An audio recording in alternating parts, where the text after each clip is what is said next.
Ms. Heredia? Myself here. Secretary Terrazas? And Vice President Guadiana. Here.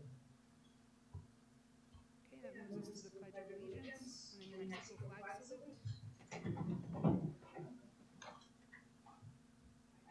Allegiance to the flag of the United States of America and to the republic for which it stands, one nation, under God, indivisible, with liberty and justice for all. Salute the flag of the state of New Mexico, be it a symbol of friendship among the united cultures.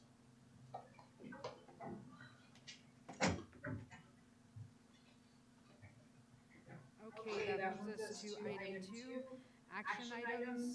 Item A, approval of the agenda.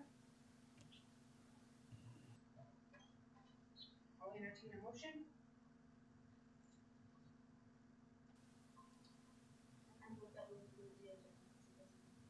Okay, do I have a second? Okay, go ahead. The public input on agenda items follows the action item, which defeats the purpose of having public input on action. So, in this case, it's not a big deal. In other cases, there are. So, as a matter of practice, to have our agenda reflect what our policy is, there's no purpose in having public input on agenda items afterwards. After the agenda action items are taken. That is my fault, Mr. Guadiana. I didn't, I forgot, and so I'll make sure that's done. I appreciate that. Thank you. You're welcome. Do I have a second? Second.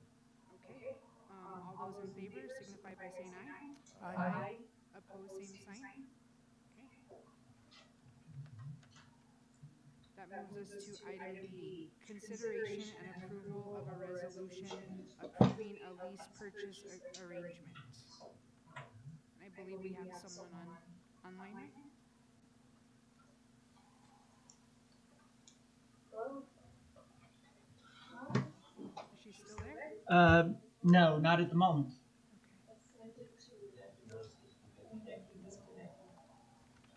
Yeah.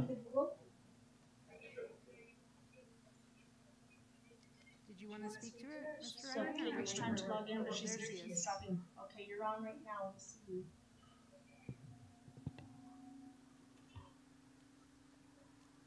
It stays on. What's her name, Mr. Ryan? Okay. Kaylee? Okay. Okay. Okay, please. Can you hear us? Are you able to hear us?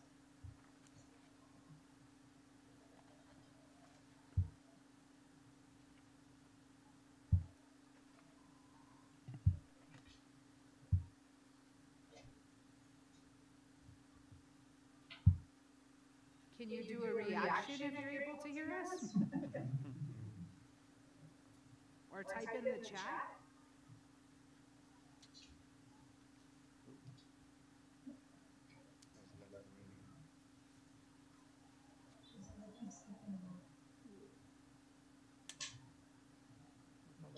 Can she dial in or call in on her cell phone? Yeah, just put her on speakerphone. Okay, hold on.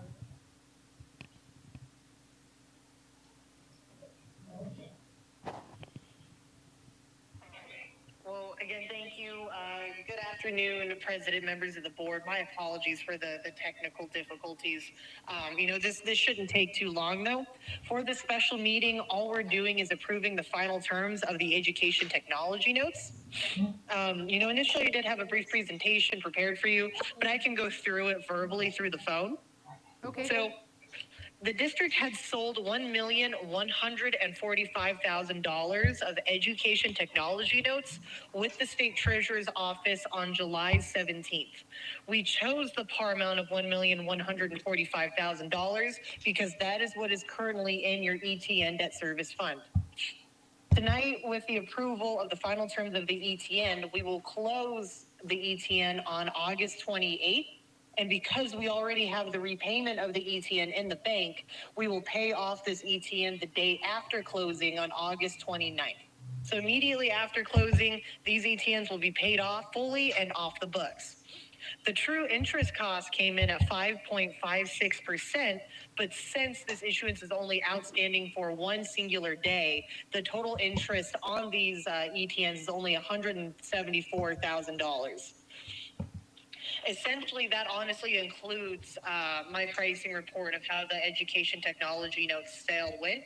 And so with that, I stand for any questions regarding the district's ETN sale.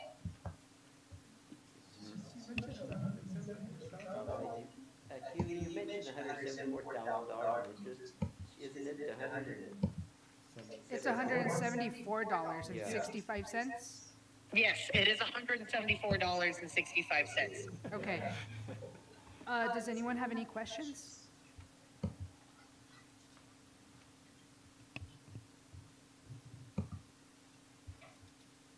No one?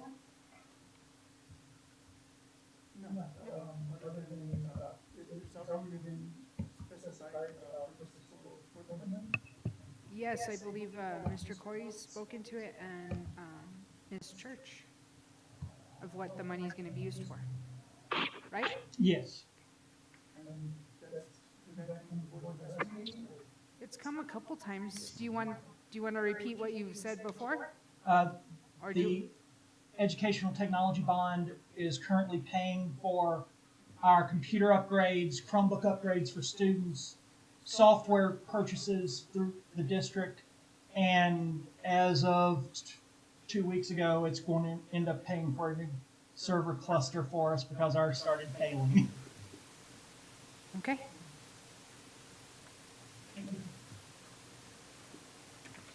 Okay, see no other comments or discussion, I'll entertain a motion.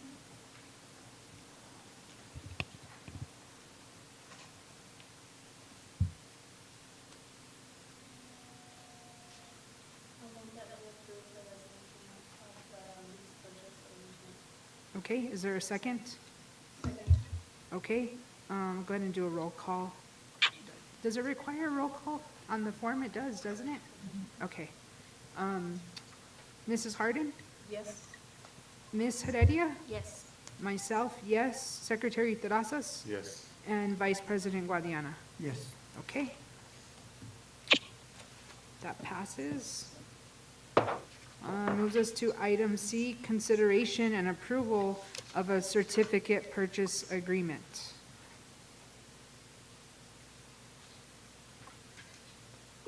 Kaylee, did you need to speak to this? No, all of the items on the agenda for the special meeting are just related to the approval of the ETN. Okay, Yeah. all right. Any questions or comments? Okay, then I'll entertain a motion.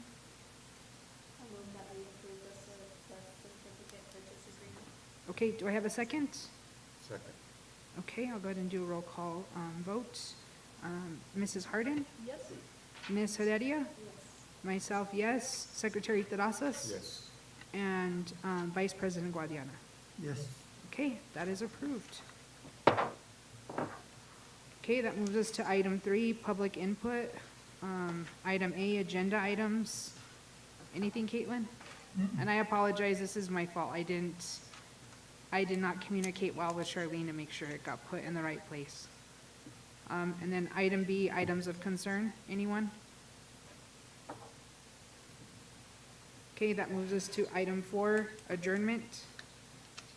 I'll entertain a motion for adjournment. Okay, do I have a second? Second. Thank you. We are adjourned at 4:39 p.m.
Yeah. It's different. It's very different.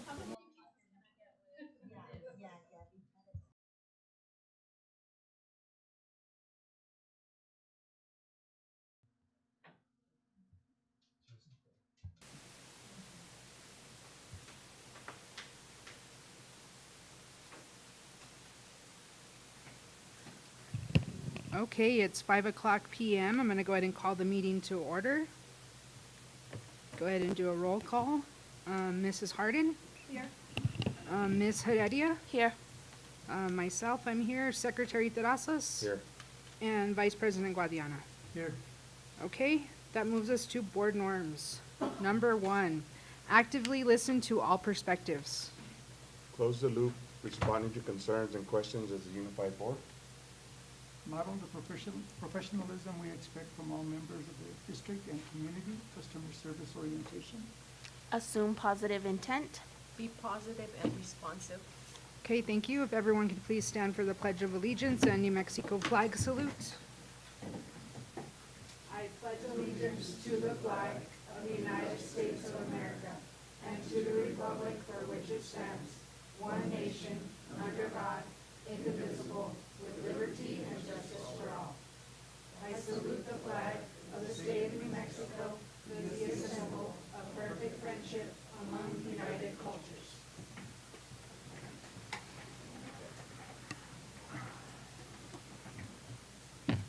Okay, that moves us to item 2, action items. Item A, approval of the agenda. Are there any comments,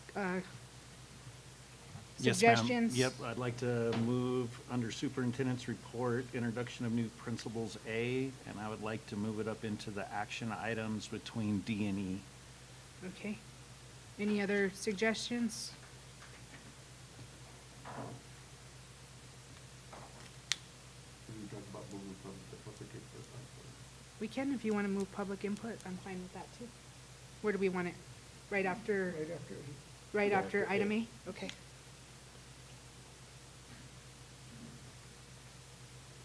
And that's my fault, so we'll be sure to move public input right after the approval of agenda for all future meetings. So I'll entertain a motion with those suggestions. I move that we approve the agenda as adjusted. Okay, do I have a second? Second. All right. All those in favor signify by saying aye. Aye. Opposed, same sign. Okay. So that moves us to item 3, public input. Item A, agenda items. Does anyone have public input on agenda items? And is there anyone online? No? Okay. That moves us to public input items of concern. Does anyone have items of concern? Nothing online?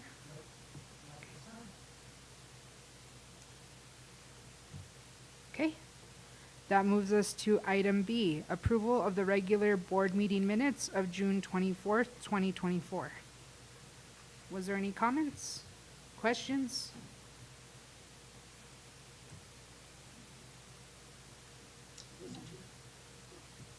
Okay. I'll entertain a motion for approval. I move that we approve the regular board meeting minutes of June 24th, 2024. Do I have a second? Second. Okay, all those in favor signify by saying aye. Aye. Opposed, same sign. I abstain. Okay, one abstention, still passes.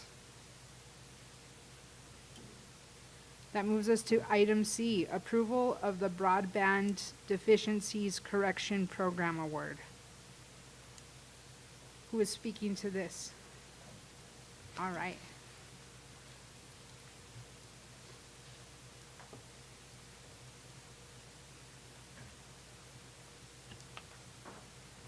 This is the annual award from the state that helps us meet the deficiencies in our broadband by closing that gap, that even that 80% E-rate discount that we get on our broadband services, it shrinks that even further by the state paying a large portion of that.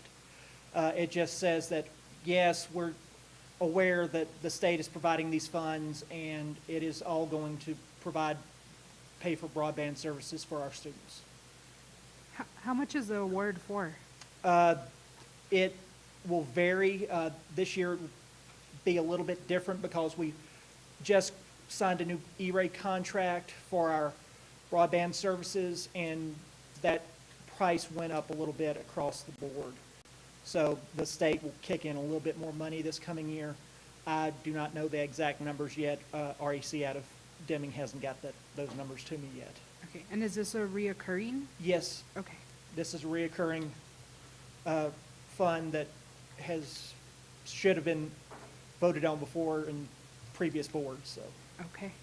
Any other questions, comments? Would When there you- be uniformity in terms of speed with Mimbres area? It's supposed to be uniform, but due to the fact the members circuit of the broadband that we use is coming from Las Cruces in a different path than everything else in the district, it does change the dynamics a little bit. Everything here on 180 all comes from Las Cruces via Deming up through to Silver City and then back to us. But the circuit that feeds San Lorenzo out in the members community actually takes a different route. So even though it is a 1 gigahertz circuit or 1 megabit circuit, it doesn't always provide the same speed and reliability that our circuit here does. And that's one of the things that we're hoping to remedy with the forthcoming state broadband initiative that will connect all the schools on the same network across the entire state. We are part of phase 2 of that project, which is supposed to kick off here in the late fall, early part of next year, as far as the installation of the equipment for that. And we'll actually move over to that state broadband network specifically for schools, probably in the 26-27 school year. So would this also affect those people that are using my Wi-Fi, or whatever that's called? No. This award and this fiber circuit that we're on is specifically intended for educational institutions.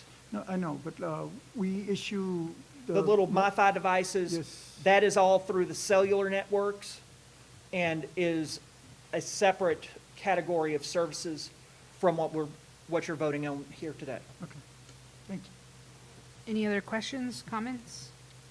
Whenever you know the award amount, would you share that with us? Absolutely. Thank you. Okay, I'll entertain a motion.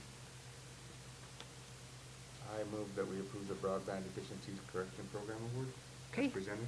do I have a second? Second. Okay, all those in favor signify by saying aye. Aye. Opposed, same sign. Okay, that passes. That moves us to item D, approval of information technology security procedures. Sat down too quickly. Get a drink of water.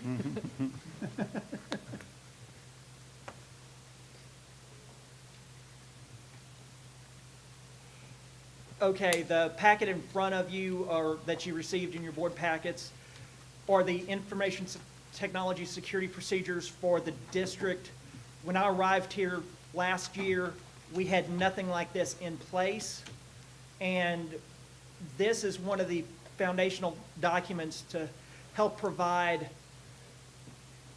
a safe cyber experience throughout the district. All those people who worry about things like what happened with Microsoft last week, this is one of those documents that will help prevent stuff like that from happening. It also helps prevent things like phishing, hacking, and all of those things that harm our students and our network as we provide internet and connectivity services to them and computers for them to use. This has all been vetted through the Department of Information Technology here in the state and is all in compliance with New Mexico Department of Information Technology rules. Any specific questions about it? It's a fairly lengthy document, so. Are there practices that employees need to employ now that are different than those that already exist? Yes, passwords will now be required to be changed every 90 days.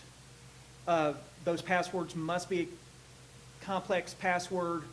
I'm still using NIST's previous definition of a complex password, which is minimum of 8 characters with at least one number, one capital letter, one lowercase letter, and one special character. And at this time, I've chosen not to implement two-factor authentication because that takes a lot of training and getting used to. So I felt just moving to a secure password with a 90-day expiration on it would be sufficient at this point. Maybe in the coming years, we will update that so that there is a two-factor authentication, or like some schools have done, move staff to a 16-character password. I've heard before. But the other part of the question is there going to be training to those people, to staff on these areas that are new? Yes, yes. And There will be trainings. There is also a new security training platform that we're going to this year called KnowBefore that will provide all of our internet and computer security training. It is developed by a company that does this type of training for a living. It's not a company like Vector that does all of the safe school training that our instructors and other staff have to take. That is rather very basic.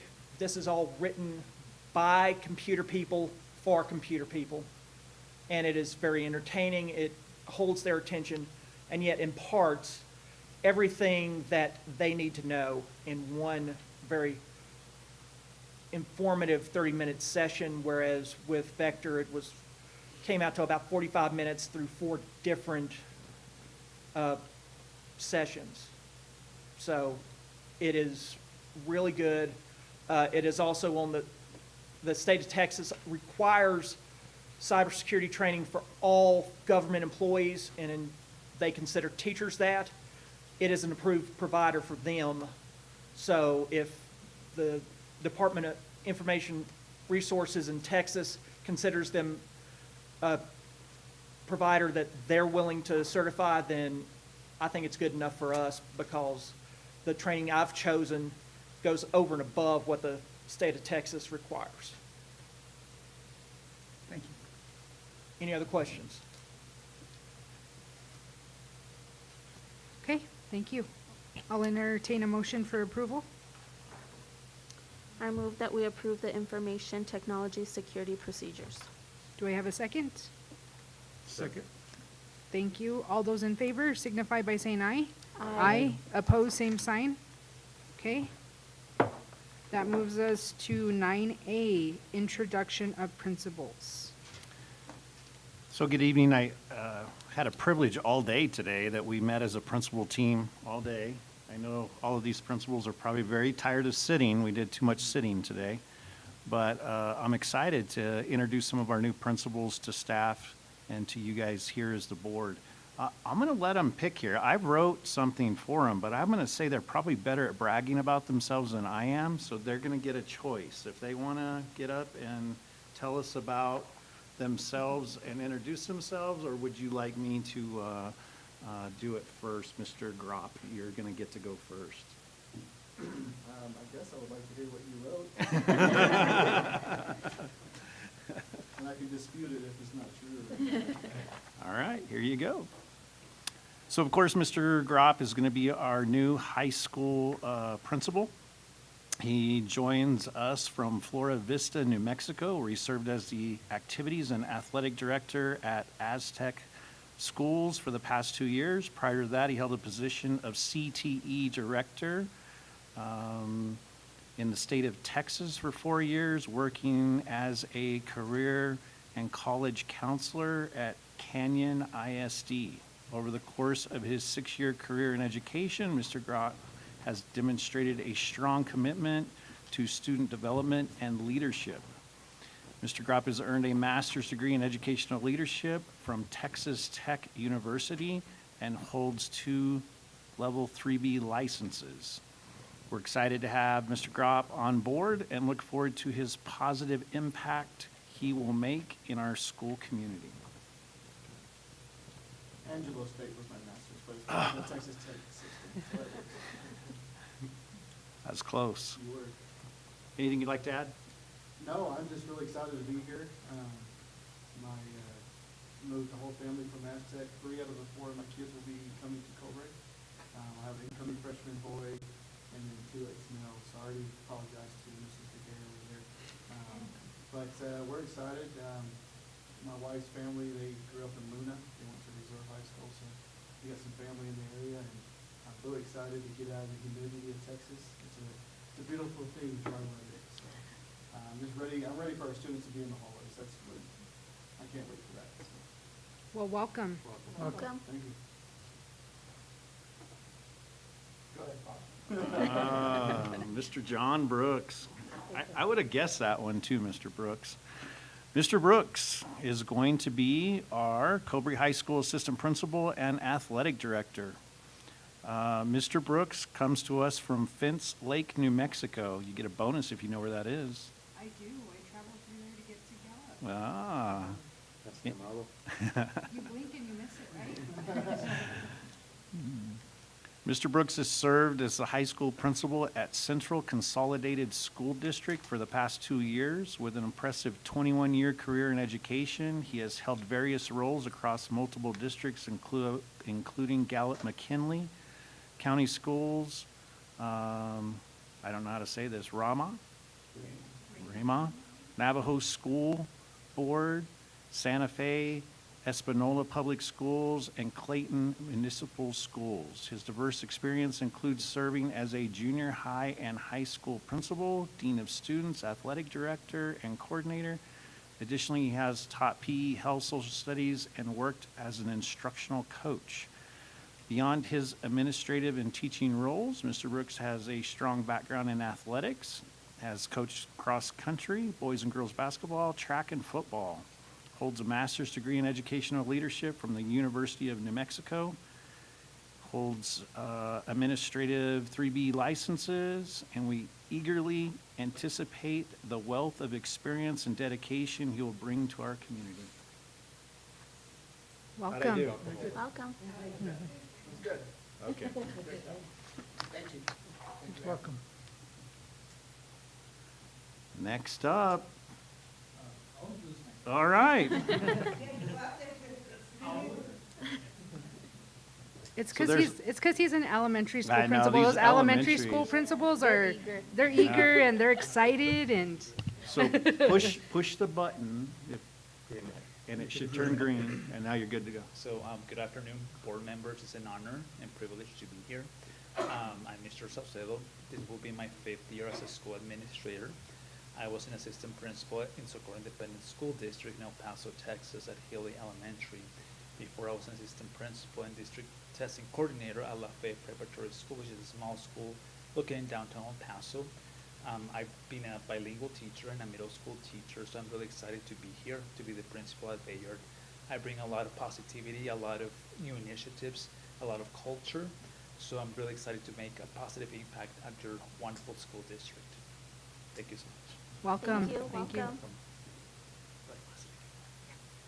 Thank you. And I've got one more that's not here yet, and I'll tell you why here. So Mr. Dane Harris is going to join us as the assistant principal at Snell Middle School. But Mr. Harris joins us from Columbia, South Carolina, where he has been a founding instructional leader and principal of the Palamente Excel in North Charleston, South Carolina for the past year. His extensive career includes significant roles in Dickerson Public Schools, Academy of Math and Science, Orangeburg Consolidated School District, Hampton County School District, and Metropolitan Department of Education. Throughout his career, Mr. Harris has demonstrated exceptional leadership in various capacities, including founding instructional leader, assistant principal, academic leader and facilitator, ELA program coordinator, teacher/professor, ELA chair and teacher with a decade of experience in educational leadership, curriculum development, and data-driven instruction. He brings a wealth of knowledge and experience to our school. Mr. Harris holds an educational specialist degree from South Carolina State University and an administrator license. He will be joining our team on August 19th, and we're confident that his leadership and vision will greatly enhance our school community. And so this was a tough one. We worked on this thing literally all summer long, and I am extremely excited for the fact that I think it worked out perfectly. Got an amazing candidate there. He just has a long ways to come. So we're working with him, of course. He'll be about 2 weeks late. Ms. Begay is, of course, planning some of her activities to happen a little bit later in August so that he's included in that process. So, like I said today, I had the absolute privilege of meeting with this admin team, and you want to talk about excited. We're excited for a school year to get started. Very positive, very upbeat, and we're all on the same page, ready to go for kids. So, Looks like you're missing a couple. who am I missing? Our other two elementary school principals.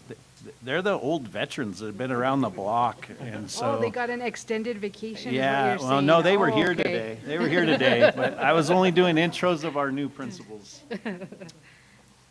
Okay, well, welcome, everyone. We're excited to have you.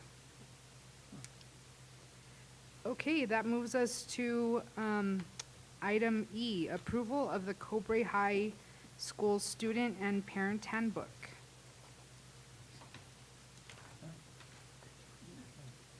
Do we have any discussion or questions? I would have a suggestion to table it because of the lack of time that we have to really take substantive look at it. Okay, Mr. Corey, is that something we can table, or does it need immediate attention, or we're Well, gonna? I would prefer not to table it for the fact that I would like to get these handbooks ready for students at the start of school. What is everyone else's thoughts on the board? I agree with Mr. Corey. I agree with Mr. Corey. Okay, well, Mr. Guadiana, do you want to put a motion forward to table? And see if it passes, or what do you want to do? I'll put forward a motion to table this till the next meeting. Okay, do I have a second? Second. Okay, all those in favor of tabling, I'm gonna go ahead and do a roll call vote. Ms. Harden? No. Ms. Heredia? No. Myself, no. Secretary Terrazas? Yes. And Vice President Guadiana? Yes. Okay, we're gonna go ahead and the table motion does not pass. So do I have a motion for approval? I move that we approve the Cobre High School Student and Parent Handbook. Okay, do I have a second? Can we discuss? Sure. Yes, but I need a second, and then we'll go to discussion. Okay, second. Okay, now that moves us to discussion. Go ahead, Mrs. Harden. On this Val schedule, Thursdays would be all Thursdays during the school year? So what's happened in the past is they have had a, help me with the correct word here. Advisory, thank you. Advisory council, advisory period that was done every single day. What we felt after watching that I think it was not used properly and it was too much. So what we've done is we went and changed the schedule, and they'll mirror, the middle school and high school schedules will be the same, and then we will only do advisory 1 day a week instead of it being every day. So that's why you see a difference in schedules. So why are we doing the advisory only once a week? So like I said, after watching it, I don't feel like it was planned well. I felt like students were, I felt it was a waste of time, to be honest. And so I would rather plan well one day and make sure that we're getting the most out of that instead of taking away that instructional time from the other classes. And what are they usually doing in that advisory? Advisory is used for all kinds of things. So a lot of the things, I know in the high school, middle school, they're working on programs like interest programs on careers. It's used as that time to, information's going out. It's just kind of the, not really catch up, but it's our time for students to be engaged in different activities. We're planning a lot of things for our Ron Clark Academy houses could be done during this time as well. Okay. Any other questions? Comments? I have another one. Go ahead. On this cell phone, I know on the agenda there is a discussion of prohibiting cell phones in the classroom. If this process passes, are you gonna redo this area? I would recommend not to change it right now. I feel like the policy, if enforced correctly, works very well. The policy was both at the high school and middle school last year. If you walk through the middle school, you didn't see a cell phone. So if this policy is enforced correctly, I think it's fine the way it is written. When I did walk through the high school multiple times, I just don't feel like it was being enforced correctly.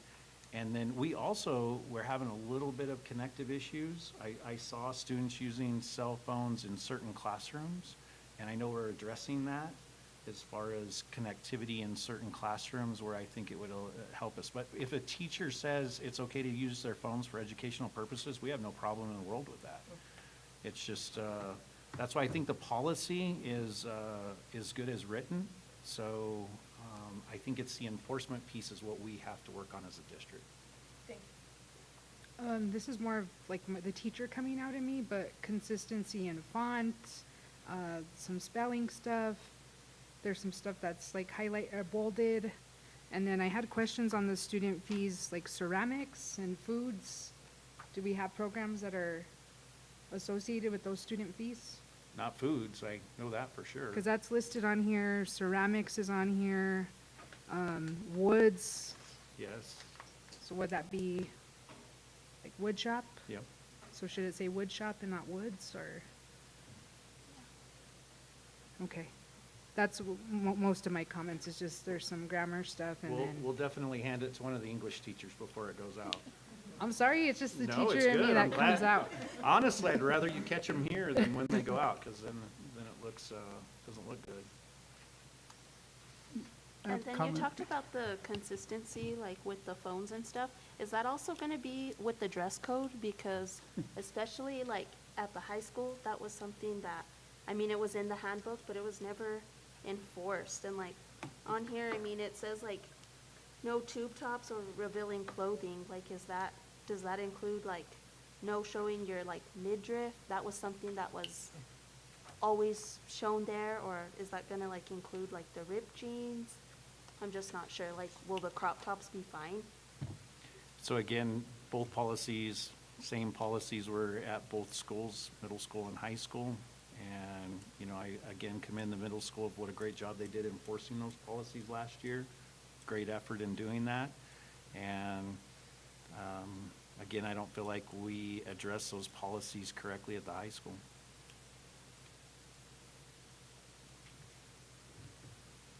I had a comment or concern about the cell phones as well. One of the things about the cell phones is the continual access to cell phones continues the vehicle for harassment and even bullying. And that is one of the, if you take it away for the entire day, and you know that they have laptops, so it's not like it's a whole different technology that's not available to them. But if you take away the cell phone for the whole day, that causes a change in the social dynamic. where people actually start talking to each other, they start interacting with each other, and all the reports that relate to that show that there's a lot of support after the rebellion when you take it off. But I feel that we should certainly look at that policy to prohibit them to be in the classrooms or to prohibit them to be used during school.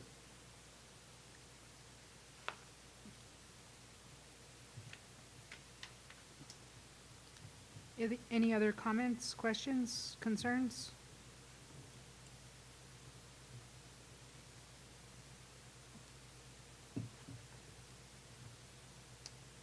Seeing none, I'll go ahead and, we already have a motion to approve and then a second. So I'll go ahead and do a roll call. Mrs. Harden? Yes. Ms. Heredia? Yes. Myself, no. Secretary Terrazas? No. And Vice President Guadiana? No. Okay, so it is not approved.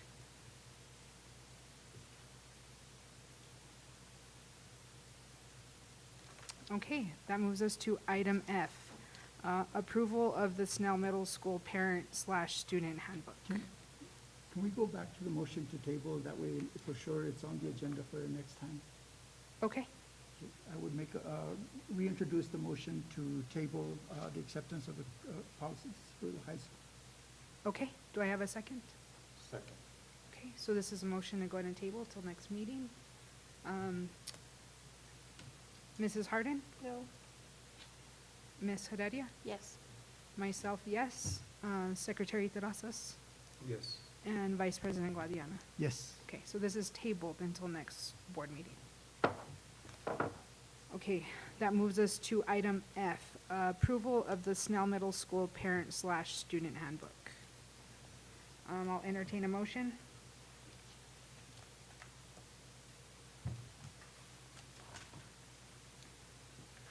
I would move that we also table this one pretty much for the same reason and the same impact that would have at the middle school. And being that the problem areas of bullying and harassment is a vehicle for the phones. Okay, is there a second to table? Second. Okay. Any other discussion? So this is a motion to table the handbook. Mrs. Harden? No. Ms. Heredia? Yes. Myself, no. Secretary Terrazas? To table? To table, okay. Vice President Guadiana? Yes. Okay, so it was 3 yeses to table. So this will be tabled until next school board meeting. Okay, that moves us to item G, approval of the elementary school's parent/student handbook. I'll entertain a motion.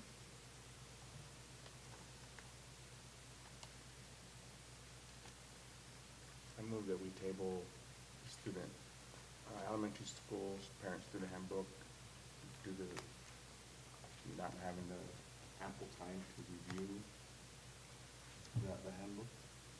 Okay, is there a second to table? I'll second. Okay, I'll go ahead and do a roll call vote. This is to table until next school board meeting. Mrs. Harden? No. Ms. Heredia? No. Myself, no. Secretary Terrazas? Yes. And Vice President Guadiana? Yes. Okay, so, do we have a motion to approve? I move that we approve the elementary school's parent-student handbook. Okay, is there a second? Second. Okay, discussion? Yes, I do. Go ahead, Mrs. Harden. On the first page, the Board of Education hasn't been revised. Still has the old members. The first page there. Does that one have a clean handbook? No.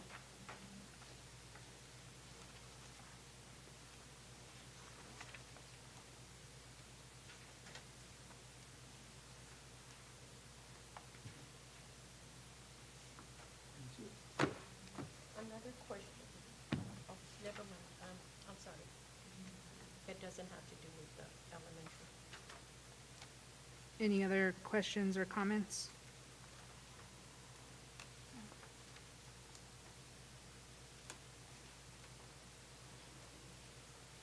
Sorry, it's lengthy. I'm trying to scroll down to my.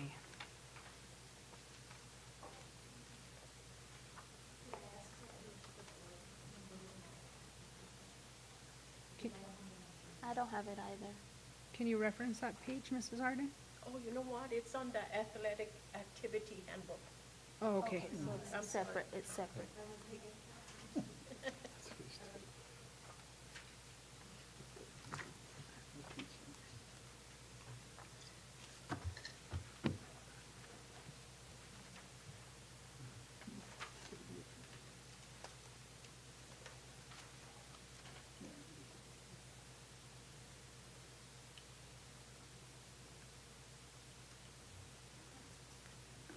So have you seen a real issue with the cell phones at the elementary? Or has it been, how many referrals? Since you're the only elementary school principal here, can you speak to that? Okay, sure. If you don't mind using the you could take the microphone back there if you feel more comfortable back there.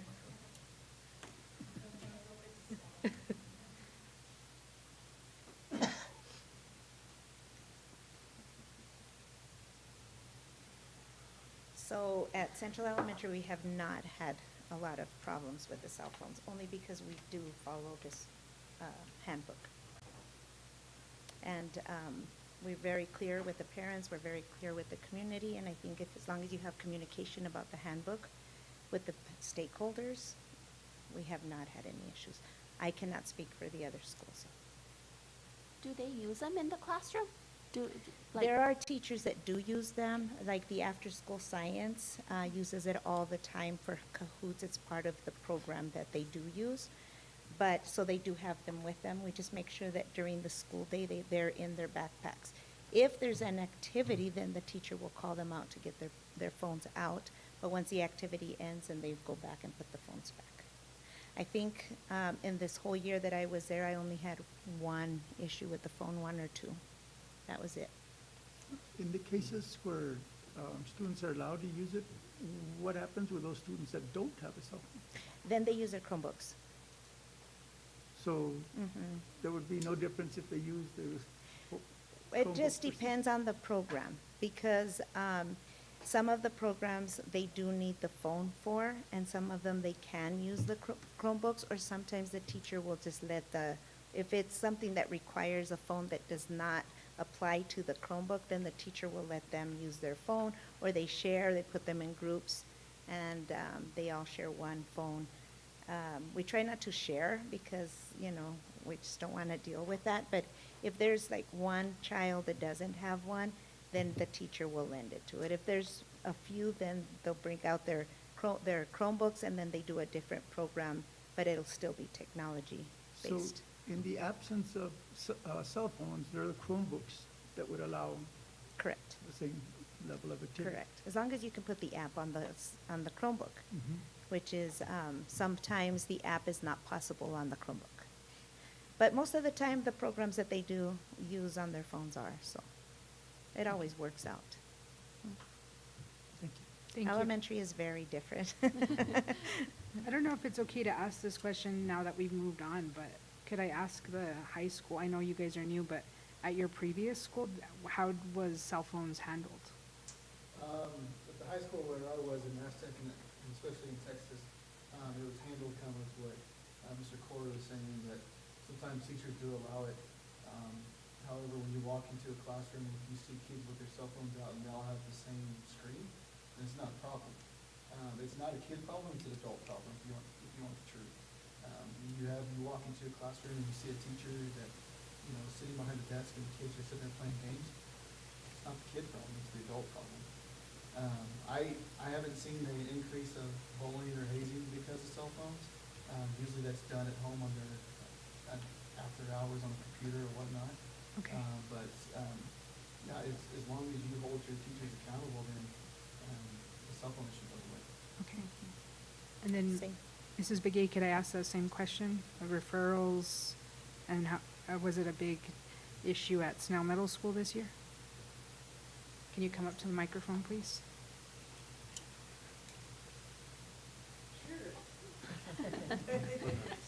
Good evening. So yes, it was an issue, but I think if you nip it in the bud initially and you lay out the foundation that it's not going to be accepted. Now, the teachers, they have to put it in their lesson plans if they're going to be using that platform.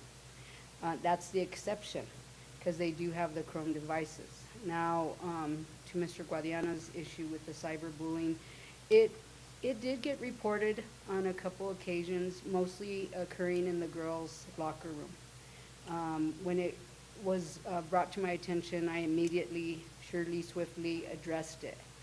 Does it happen? Yes, but I also think that I concur with our new principal that it is the adults in the building that have the issue, because we model that behavior to our kids.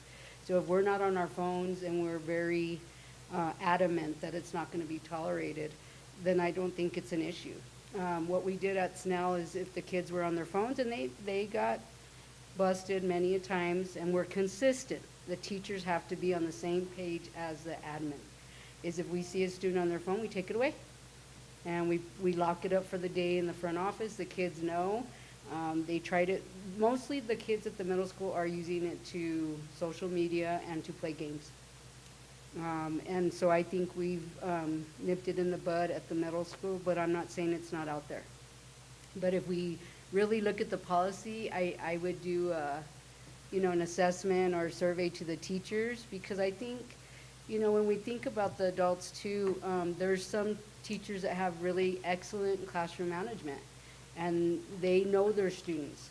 And I would never allow it as a reward. I mean, because we have to be zero tolerant. This is not an acceptable behavior.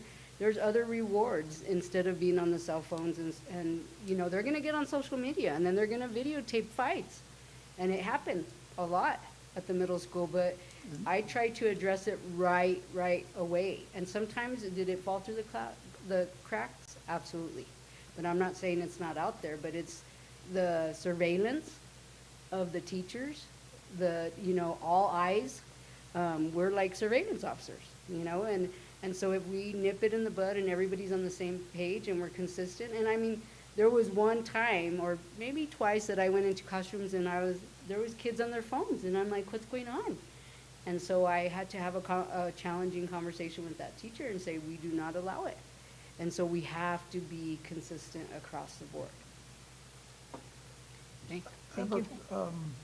The social impact of engaging in a human sense as opposed to an electronic sense or social media sense, do you see that as a possible benefit of not having the cell phones?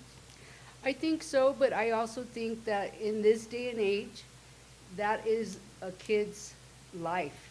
You take that away from them, that's severe punishment. But our parents have to be on the same page as educators. The kids are here to get educated. They'll have time to be on their phones. And I don't say you're not allowed to have the phones. You can bring them, but you better not be on them. Because if I see you, it's going to be taken away. And I think the parents really support us in that sense at the middle school. But I also feel like we're up against a brick wall if the parents say, no, you can't take my kid's cell phone away. And I said, then shut it down and turn it off, because this is a learning environment. I mean, it's hard to police cell phones when we don't have the backing of the parents. If we have the backing of the parents, then it's okay to implement the cell phone policy. And there are options that are available for the ones that I've seen in terms of when I do research on it. They have like little pouches that the phones go into as they come into school, and they get locked, electronically locked, and they stay with the student. So nobody's taking their phone away. They stay with it, and at the end of the day, it's unlocked, and then they can take it out of the pouch. And that is one of the schools that had the result of the improvement of social experiences and letting people not to isolate as much as they do when they're on the cell phones. Well, and I'm just going to be really honest with you. At the high school level, when I taught here at Cobre, I didn't have a problem in my classroom with students being on their cell phone because they knew the rules. But also, if you're saying that they're going to interface more regularly and have those deeper conversations, sure, we had those deeper conversations in my classroom. But also, as soon as they walked out my door, they were allowed in. As soon as they're in the hallway, they got on their phone. Also, you know, I reiterated to the parents that it's not acceptable in my classroom. And so it's a hard policy to enforce. I mean, we really need the backing of the parents. It comes down to, you know, if they're allowed to do it at home, they're gonna do it in our school setting, but we have to reiterate, this is an educational setting. And so, but that's these kids' lifelines, you know, they're very social human beings, and especially after COVID, you know, they were isolated during COVID. And so right now, that's their life, is social media, and that's their connection to another human being. I have a comment too. Go ahead. It's for both of you. So if the cell phones aren't allowed in the classroom, but were they allowed, like, say, breakfast, lunch, passing periods, where that wasn't like educational time, that was kind of like their time, like breakfast and lunch, were they allowed to have their phones at those times, or was it not at all? At the schools I've been at? Yes, for both. Yes, they were allowed during passing periods, during lunch. Like, again, that's very hard to police. But at the same time, you gotta look at the other aspect of it. I have 4 kids that are highly involved in sports. If a coach changed the practice time, I wasn't gonna pick that up on Facebook. I was expecting a text from my kid saying, hey, practice ends at 7 tonight. But I expected my child, as a parent, as an educator, to not do that during the classroom. If my kid did that in the classroom, we're gonna have a conversation at home, that my kid's not gonna like. But yes, the schools I've been to, passing periods, during lunch and breakfast have allowed them to use, cell phones. Of course, it's been limited because they can't get on certain stuff through the Wi-Fi or anything like that, but. Right. Thank you. My students are not allowed. As soon as they walk through the door, they know they can have it on their person, but it needs to be turned off. So they carry it in their case, and I tell them, put it in your locker. But my staff has been trained to reiterate that to the students, like, you can have it, but they're not allowed on it during breakfast or lunch. And now if they're on it before they walk through the doors, that's fine. If they're on it after school, that's on them. But also the students know that if it's taken away, it's mine for the remaining day. I do lock it up. We have a system where it goes, I put a sticky with their name on it, and then it goes into a cabinet, and it's locked for the day. And then the students know. And some students have even forgotten to pick it up at the end of the day. And we have parents calling us and saying, hey, I need to go back for Johnny's cell phone. Okay, well, if you're here at 5:30, you can pick it up. Otherwise, they could get it tomorrow morning. Thank you. Thank you. Thank you. Just a comment overall is, just on some of the results that were given to us last year, it's gonna be a culture shock of holding our teachers accountable. That's gonna be a shock for them. I've got grandkids in the Cobre district, and I know it's hard to get teachers, when the teacher's absent, I'm sorry. Substitutes. I know it's hard to get substitute teachers in our area, and I just get feedback from my grandkids that was the worst part, was substitute teachers, because it's hard, and it's a hard job, so, again, I commend you guys, because the policing is the worst, right, and then holding your staff accountable. Any other questions, comments? So I think we have a motion to approve the elementary school parent-student handbook. So I guess I'll go ahead and do a roll call vote. Ms. Heredia? Yes. Mrs. Harden? Yes. Myself, yes. Secretary Terrazas? No. And Vice President Guadiana? No. Okay. It is approved, 3-2. That moves us to item H, approval of the athletic activity policy handbook.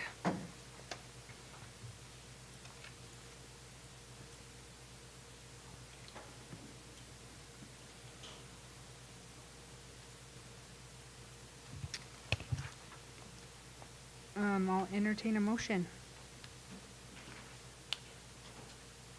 I would move that we table it again, because of the lack of time of review, and particularly I'm interested to see how restrictive we are in coaches' staying as coaches as opposed to doing their work in the classroom. And performance in the classroom is tied to them being allowed to coach. That's one area I want to be really familiar with before I vote to accept it. Okay, I have a motion to table. Do I have a second? Yes. Okay.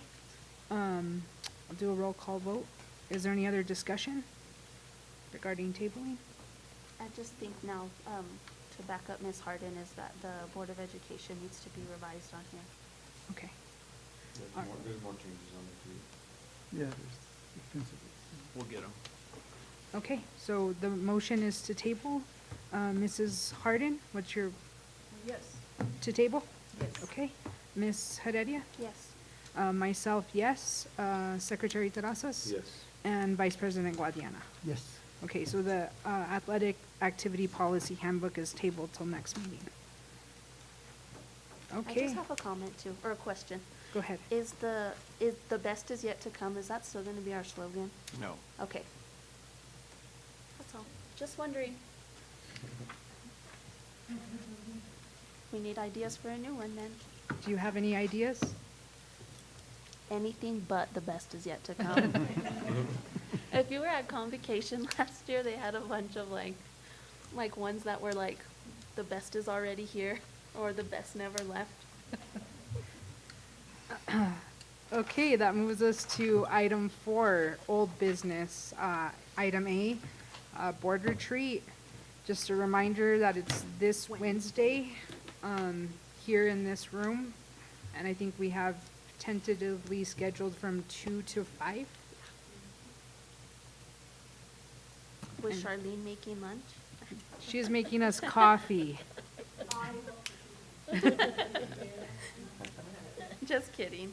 And so this is just to get us organized with different things as a board in our strategic plan. Okay, any other comments on the board retreat?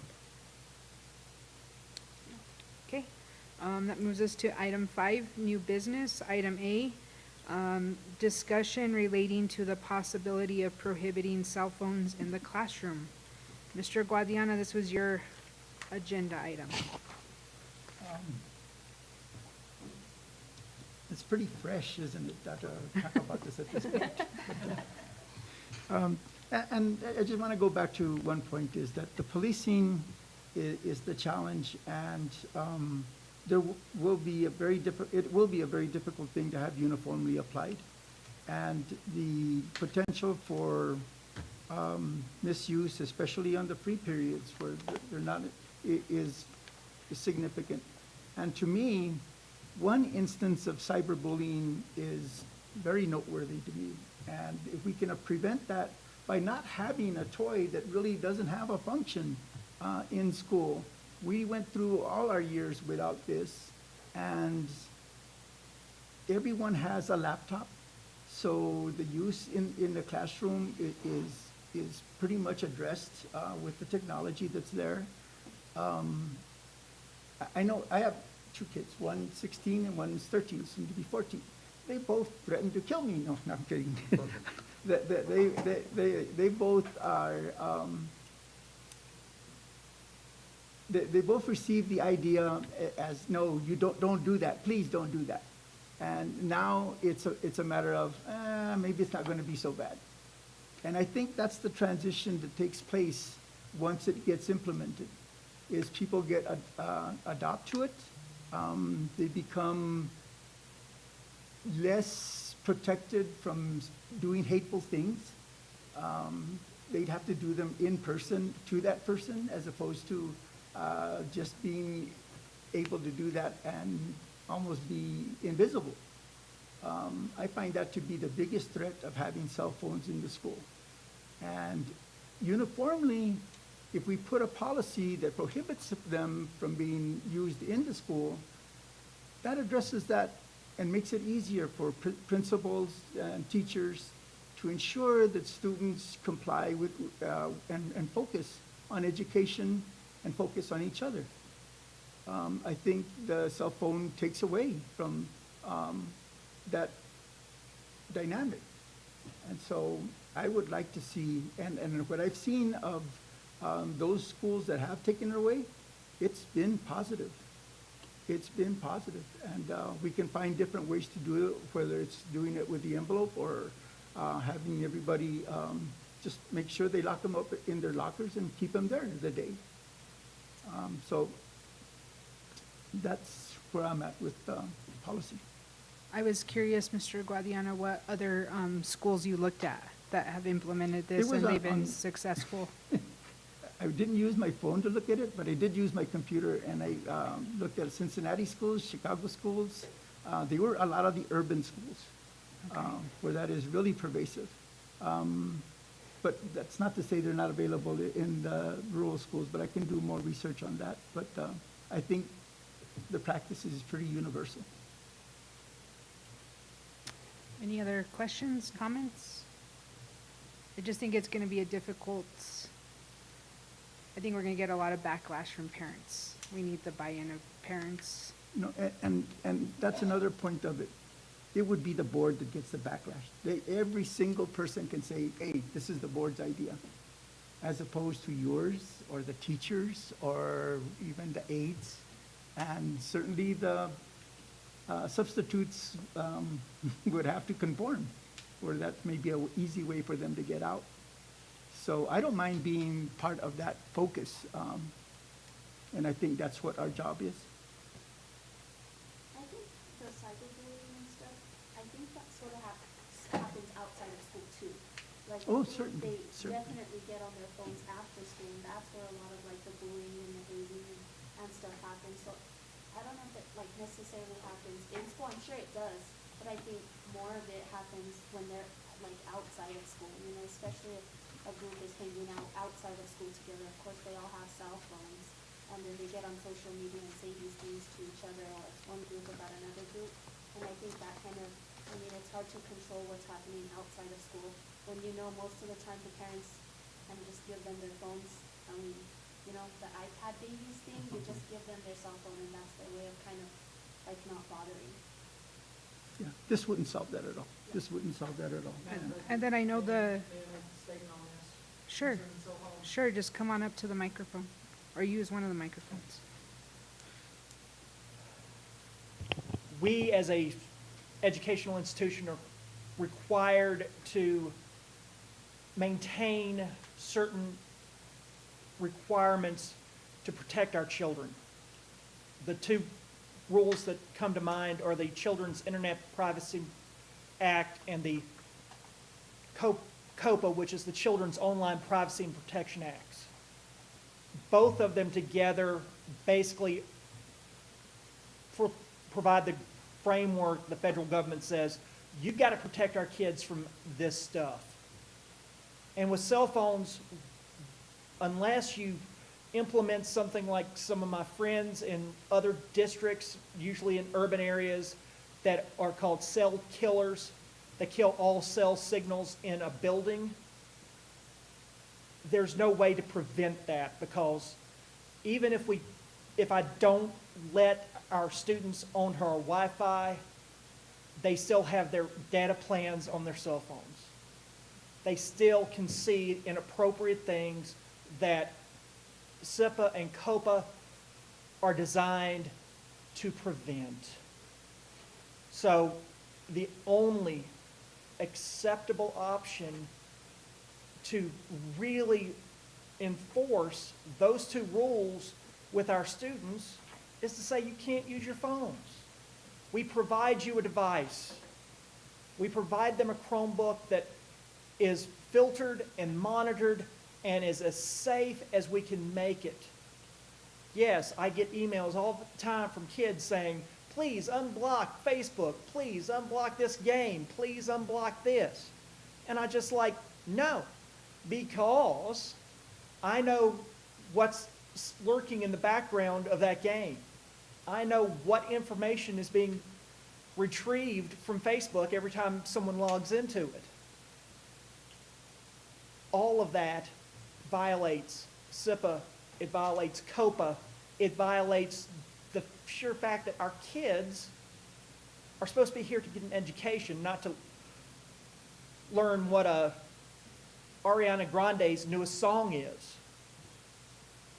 So I like the idea of limiting cell phone use, but again, like Mr. Grope has said, like Ms. Begay has said, it's got to start with the teachers enforcing what rules we have and not just eliminating something for the sheer fact of eliminating it, because it's only going to get our kids to rebel. We've got to protect them, though. So let's enforce what we have, and if somebody doesn't like it, send them to me. I'll explain it to them. I will say this, I really appreciate your comments on the matter. It's very important, because there's a lot of kids that are getting bullied online and whatnot.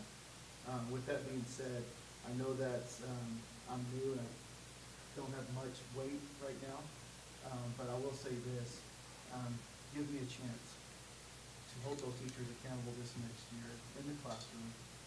And if it doesn't get fixed, just revisit it and see if we need to prohibit. But I've talked to Mr. Corey and Suzanne, and I told them, I said, hey, I'm gonna hold this line. I'm gonna need you to back me up on this because it's important. We have 162 instructional days. It's very small compared to other districts. And our time is very limited.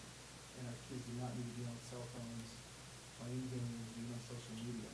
So when I'm doing my job and Mr. Brooks is doing his job, and we're walking through those classrooms, I'm gonna hold every single one of my teachers to the fire. Listen, you're wasting time. This kid is here, he might not move on, or she might not move on to higher ed, but it's our job to educate the student. And we're not educating the student while allowing the student to be on the cell phone for improper use. So I'm just gonna ask, give me a chance.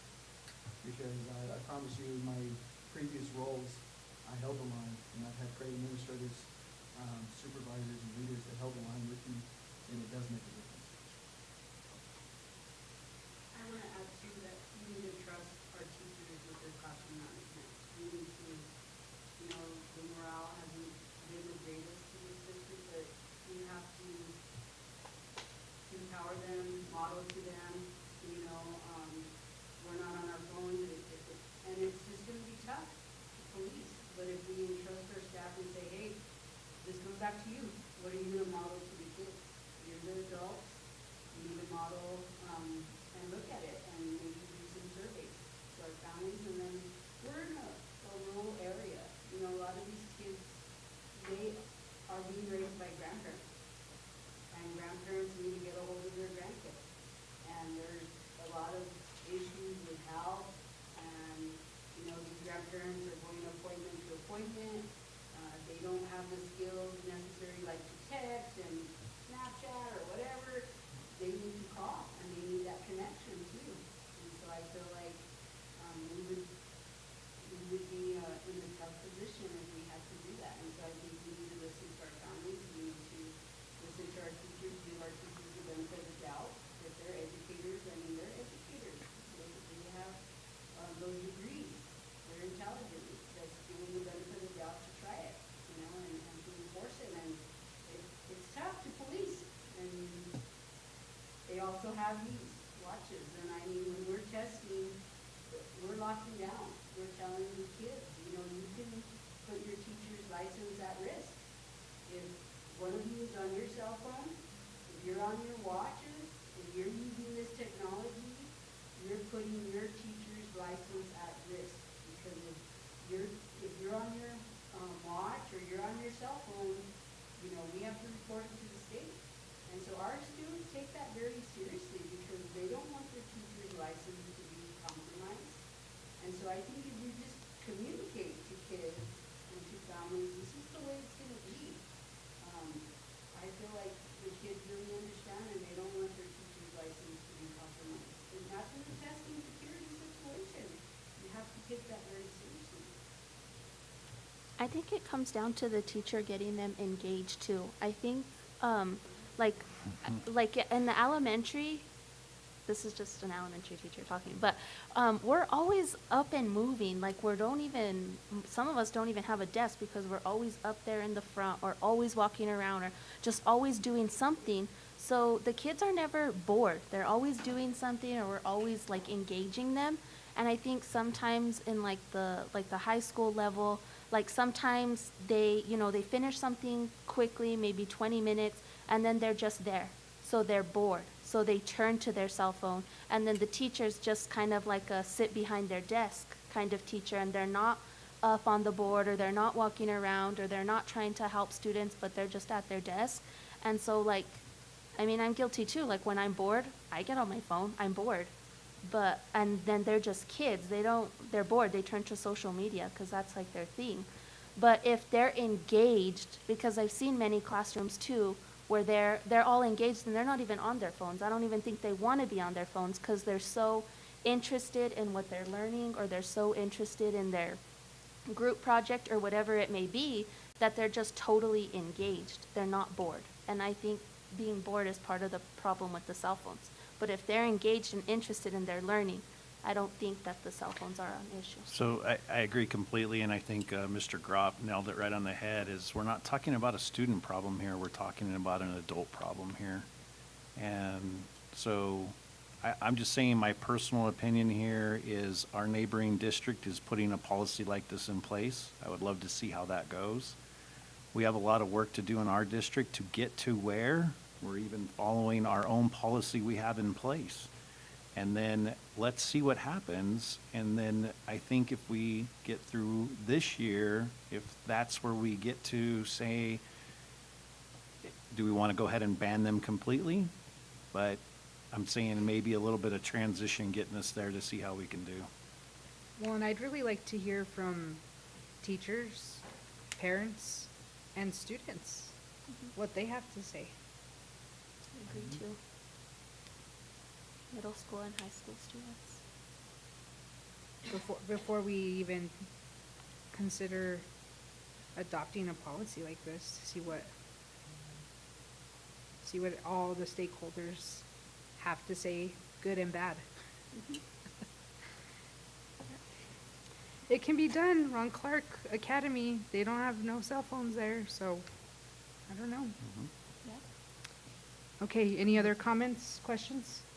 They don't have any cell phones there? That's part of their school policy. If their student is accepted to that school, there's no cell phones at all. Okay. I appreciate the comments that you make, and I find that to be very viable in terms of going forward. And you're new here, and you can better assess as to whether we need to do something that's uniform across things, or if we can manage it otherwise. But at some point, if it is obvious it needs to change, I'm willing for us to take the part of saying that, hey, this is our rule. And it should be with parent input, and but it should be with parents that know what it is they're talking about. And in terms of not just letting the child say, well, he does that at home. That doesn't work. Okay. Well, and then I think that's gonna fall back on teachers too. Are they gonna be allowed to have their cell phones? I think that's gonna be the next discussion. If we're talking about banning this with students, I think that's gonna be. What does Ron Clark do? Huh? What happens? Well, Ron Clark is very famous, so I think he has his phone on for stuff, because he's the administrator No, of the I school. meant in the school. Do the teachers have the phones? Ron Clark does. No, is it the teachers? Oh, well, the admin does, but his teachers don't. Yeah, that's a different. That's why I think it'd be interesting good to have model. parents come and say, you know, why they think their child should have their phone. Like, why would they, from a parent's perspective, why they think their child would need their phone in school. And then why the students feel like why they want to have their cell phone in school. I think that'd be interesting too. Did you have Here. something to say, Ms. Ogas? I just have to say that I'm looking forward to the school year because we're all on such a positive note and we're setting the bar high for our students. So I think this year is going to be the game changer for all of those students, and we're going to be surprised at the end of the year that these things aren't even going to be an issue because we're all just setting the bar high for our kids. And really, the only reason I can see for a cell phone, I think we have a couple students at our school that are diabetic, and it gives them but I think that's written in their IEP that they have to have that. Yeah, that would be very valid exception. Right. Any other comments? Okay, that moves us to item B, accounting for artificial turf stored between football and softball fields. And yes, principals, feel free to go home, spend some time with your family, get dinner.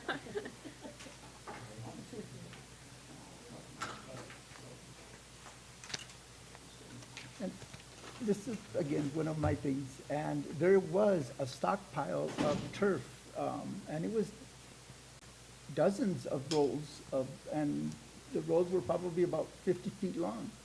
I don't know how wide they were because it rolled up, but there was a bunch of them there. And now there's very few. There's like maybe 7, 8 rolls. And I can't imagine what the cost would be, what the value of those would be. So we went and checked, and they're inside the Connex containers, there's 3 brand-new rolls, one being black, and then we couldn't see the colors of the other ones. And then there's also additional, there's quite a few rolls outside of the Connex container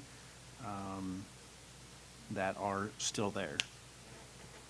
Have you spoken with staff to see how many were there like a year ago? Or you're just taking a look at what's there now? We looked at what's there now. A lot of the staff that was part of that project are no longer here. A lot of them are still. Practically all the coaches are still here. Most of the maintenance workers and custodians are still here. I can show you what we have. I mean, I have photos of what we have now, but I don't know what was there before. But I'll gladly ask coaches and see if I can get a better handle on that. Thank you. Well, I just don't know how we can account for it. I mean, if it was stolen, how would we know? And how could we assess the value? I think it's kind of, we're just taking a loss, unfortunately. But we need to take care of what we have. Right, or lock up move and it to the secure it. warehouse. Yep. Yep. Mhm.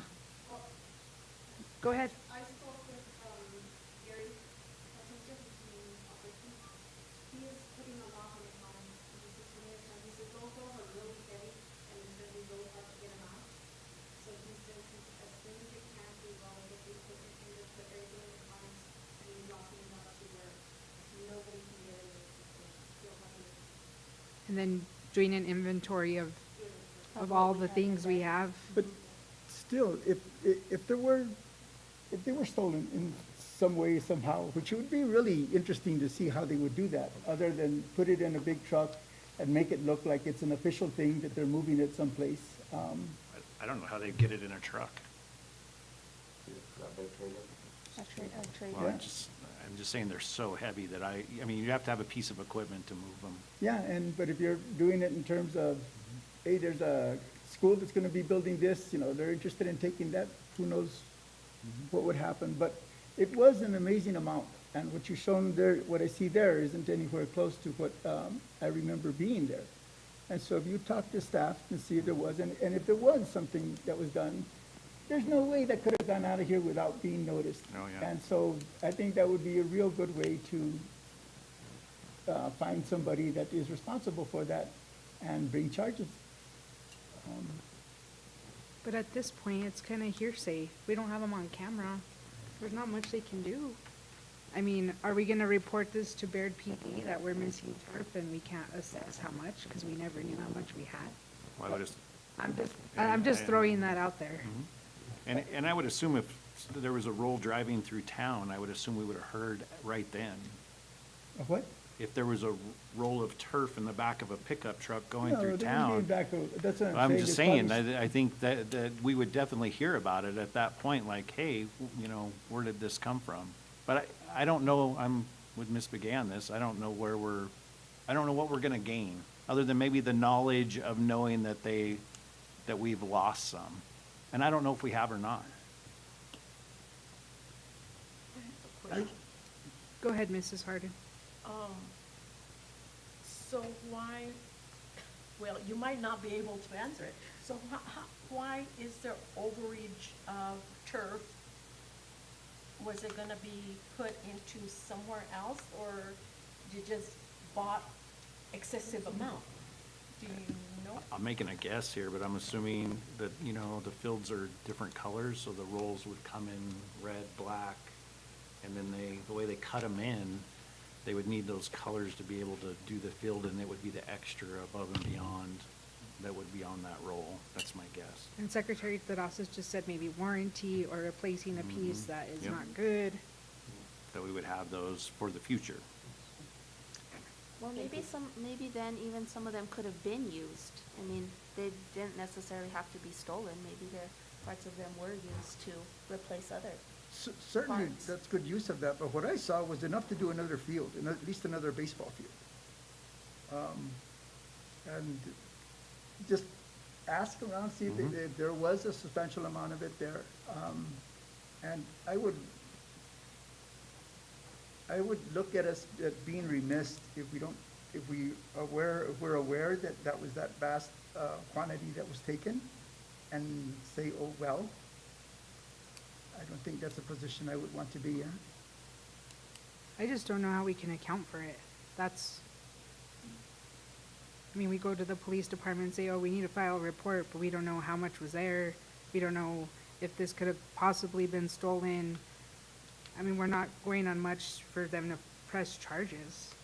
No, but we're not going very much to see if we can kind of come to some kind of understanding of what was there and what happened, and if it's missing. But do we know if it was there and it was used?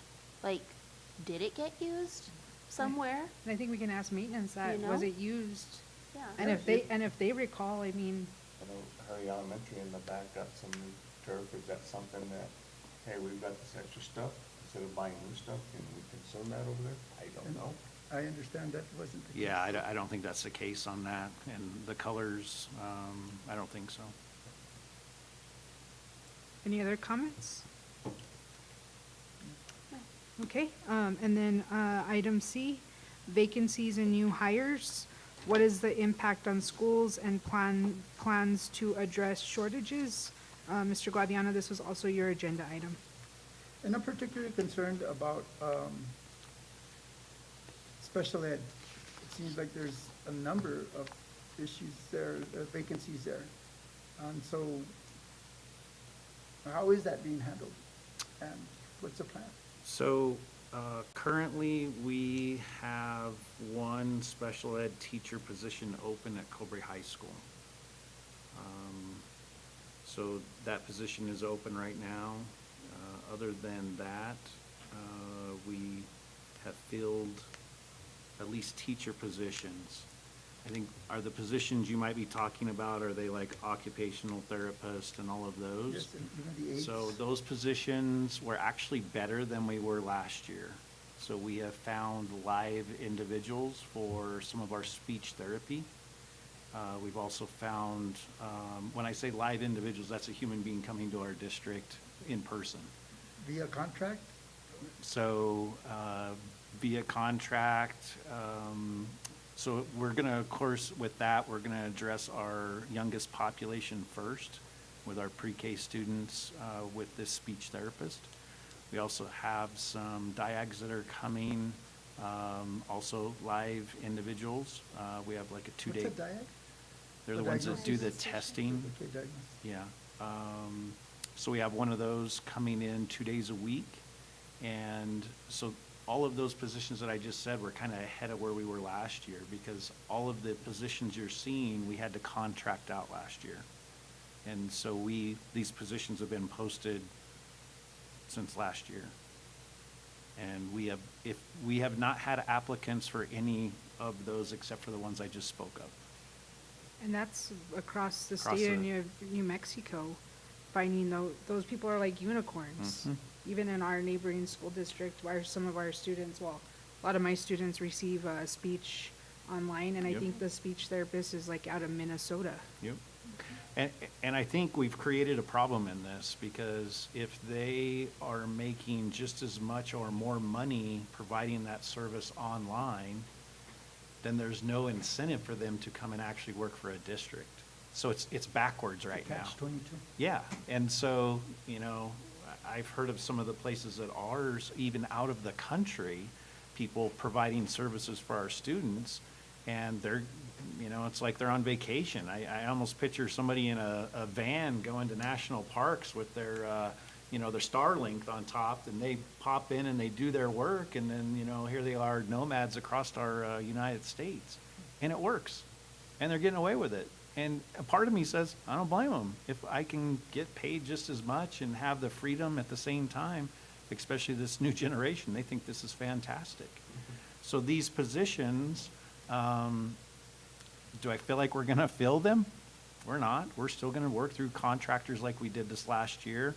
I'm happy to get some of them, getting some live services in for our students. You know, I'm elated about that. Anytime we can do that, we will. But when you have these positions open for entire years and 0 applicants, you know we've got a problem. And like you're saying, this is not just here at Cobre Schools, this is across our nation. And how are our achievements, student achievement, is it being affected?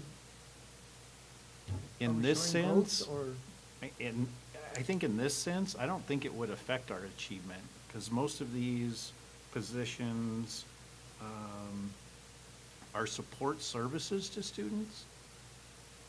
So the achievement piece, the ones I would worry about more is the, you know, special education teacher. Yeah, that's going to directly affect achievement. But that position is actually above and beyond position, because we wanted to get a special education teacher for each grade level for the inclusion model. So we're actually one more than we were last year. And then same with Snell Middle School, which we were able to fill that position. We're one more than we were last year to run the inclusion model in a highly effective way. And isn't this part of them being in the classroom with the content teacher? Absolutely. So there's two teachers in there supporting And that this- classroom. Again, we're hoping that that achievement was definitely going to increase, I hope, across the board, because those teachers, if they're working correctly together, if you put 2 educators in a classroom, I hope we're doing better than if we're having one. my last question is, do we have all the disciplines that make up a good IEP? Yes. Some of those come in to us online, but we have all the components coming to our students to make a That was my biggest quality concern. IEP. Yes, sir. Okay. I have a question. Yes. That sped teacher that's not filled, what do you use, a substitute teacher, or? We can, yep, we can use a substitute teacher in the meantime until we're able to fill the position. When I was talking to principals today, most of our campuses are fully staffed and ready to go right now. So Sanlo, Hurley, Central, and Snell are fully staffed, ready to go. Bayard is actually only missing a library instructional assistant. That position is actually getting interviewed tomorrow. He's already done multiple interviews, but he has a few more to do tomorrow. And then, of course, Cobre High School is missing this one special education teacher. And they filled the science teacher position? Yes, Getting yes, that ma'am. just opened up. As a classroom teacher, I'm shocked, I mean, excited, but again, special ed teachers are hard to find. Mhm. No one wants to be duly licensed anymore. That's true. And unfortunately, we took some teachers that were licensed in special education and moved them into these positions, and they went out and moved to another district because they did not want to work in special education. So they actually left our district because of getting moved into special education. And are we holding them accountable? So if they signed a contract that they were gonna work for us, are we holding them accountable to that 30 days? 100% yes. Okay. Is there any interface with fellows? What do you mean by interface with fellows? Do we have a fellows, people that are interested in going into special ed, and that's part, and that's part? I don't know if we have any in the special ed field. I know we have fellows. I think, are we at 8? 6. And so we have positions currently open right now. That is one of our postings that is on our sheet here. But again, trying to find somebody that wants to work in the special education field, it just keeps getting harder and harder. And our aides wouldn't be people that could be part of the fellows program? We've, Yeah, they have to be in yes, school. they have to, 6 hours. That's kind of what the program is for, is to provide that opportunity. But a lot of them want to stay in the classroom, right? A lot of them don't take advantage of the fellows. It's an amazing program. You know, I know I'm sitting here looking at some teachers and I go, wow, I wish that was there when I went through. They're making some amazing programs for educators to get licenses and come through and support them. You know, this is one thing I think the state's done a very good job on, trying to create educators. But this, again, I think we're going to have to grow our own. This is where we're going to literally have to grow our own and start with our instructional assistants and say, hey, we want to work you up to become a teacher. Teachers, we're wanting to get you to work your way up and become administrators. We need people in these fields. We've got to start working on that here at our own level in our own town, because it's hard. It's hard to find these people, and it's hard to get them to come to, you know, our area and attract them. So, and again, you know, any of these people can write their ticket in any district, and I'm sure districts that pay a lot more than us, you know, I'm sure do a better job of attracting those, you know, unicorn positions to them. And it's hard too, because I think Deming Public Schools offers like an additional increment if you're a special education teacher. I think upwards of like $7,000 to $10,000, because they're in dire need over there too. And we've had this problem at my school. We just lost an excellent special education teacher, but he got an opportunity to teach online. So he took it, so he could take advantage of, you know, that travel and. Exactly. And so I really think our new generation, I think that's really appealing to them, to have the freedom to, you know, go about their lives and then just log in and be able to teach classes or provide services. So that's why I said I feel like we're going backwards. If they were making less money doing that, then they would be attracted to our school districts, but they're not. They're making actually more as a contractor coming through that other avenue. So we've shot ourselves in the foot by how that's happened. I think it'd be a good idea to like get in connection with the university, because I know when I graduated in May, there was like, I mean, we all graduated in education, so there was like counselors, there was SLPs, there was social workers, and there was actually 2 people that were like, oh, well, what's next? Oh, well, I gotta look for a job. And one of them was just like, I'm just gonna move to Albuquerque and look for work there. But I think if we were like, you know, they're like, oh, there's 10 graduates with an SLP, and, you know, the university shared that, then we could get out there and get with them, like, you should come here. We have a position here, you know. But I think there's like a big like gap between getting people who just graduated and the school district. And then they just feel like their only option is to go to the big city because there's more jobs. But that's not always true.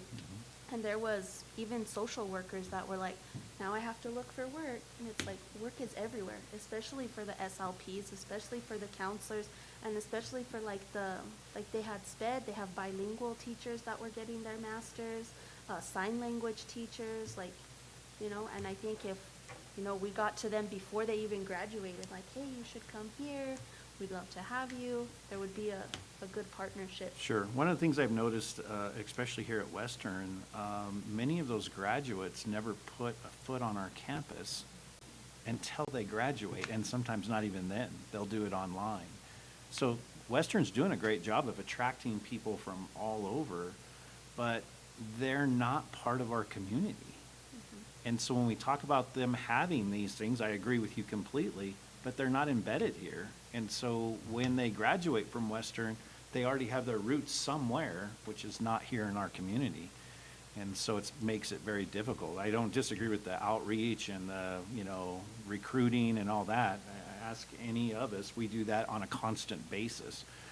Are you speaking about New Mexico State? Yeah. Okay, because I know Western has seen a decline in enrollment in the education program. They're in dire need of teachers. So maybe And New partnering And- with and we those other went. institutions. I think I actually was the one that went to New Mexico State to the job fair. Oh, yeah. And I'll just share my experience quickly, but I don't remember, there was like 180 booths in this room. Actual potential students that were looking for positions was somewhere under 10. And it was unbelievable in there. I'd never even sat down in my chair, I just stood in the aisle. And any student I saw coming to me, I was like, what are you certified to teach? You know, because of course I had a list of what I was looking for. And just trying to get a conversation started with them. But then you turn around, there's a district beside you that has a $20,000 signing bonus. There's another district over here that's paying $10,000 more. You know, the competition was just unbelievable. And, you know, out of that whole experience, I had one possible candidate that we worked on, and it didn't work out. So it's just getting harder and harder. I really feel like, bang for our buck, we really got to focus internally on what we have here and see what we can grow here and develop here. We are doing that currently, actually. One of these positions here is a person that has a degree but not in special education, and they're willing to go through the process, and we will support them 100% to go through the process to become a special education teacher. So we're doing that every avenue we can, but it's getting tough. Yeah, and I know it's difficult too, because like some districts will pay you to, like fund a master's, like if you're a general ed teacher, they'll pay for your master's in sped, or they'll pay for you to get another license, and I mean, that's not always the case for this school district. And they can always go somewhere where they will be paid or compensated for their time and effort. And then people know once they go into sped, they're never gonna get out. They're never gonna be able to go, and burnout is high for special education teachers. I mean, their job is tough. Yeah. I had a behavior development program at one of the schools I was principal at, and I promised those teachers, I said, 2 years. If you do it for 2 years, I promise you you're out because of that exactly. You'll burn them out, and then you're losing your teachers. So that deal was made on day one, that I was like, this program, if you please do it for 2 years, I promise you out to wherever you want to go. Any other comments, questions? Great discussion. I think we need to encourage the high schoolers and have more discussion with them about different careers and stuff. I feel like a lot of them, whenever they're seniors, they're still not quite sure about like what they're gonna do or what career paths. And actually, I just talked to one of the high schoolers the other day, and she asked me, how do I become a sub? And I was, telling her, and she asked me, did you like it? I said, I loved it. I got more experience.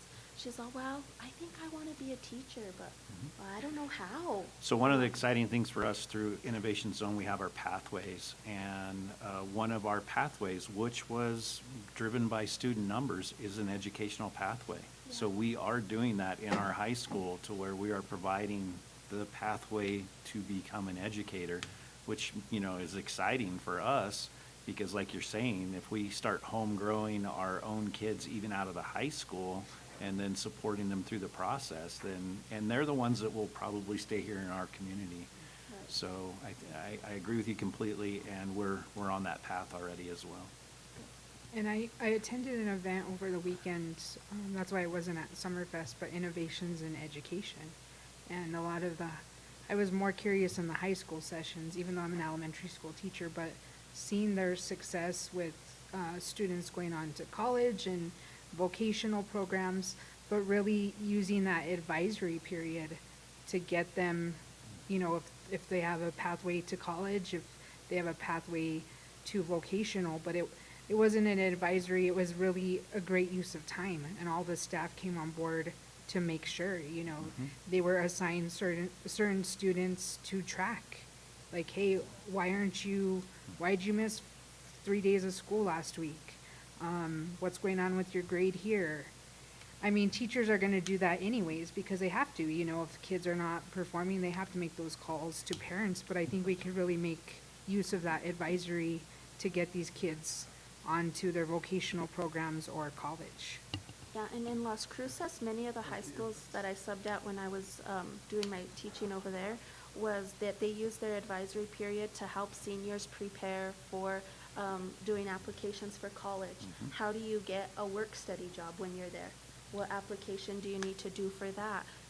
What application would you need to get food stamps while you're living in the dorms? Because when you're a student, you're eligible to get food stamps and Medicaid, and they showed them that. And how do you make an account? How do you be able to get those things? How do you get scholarships? How do you find out what you qualify for when you, or what you'll have to pay for when you're in college?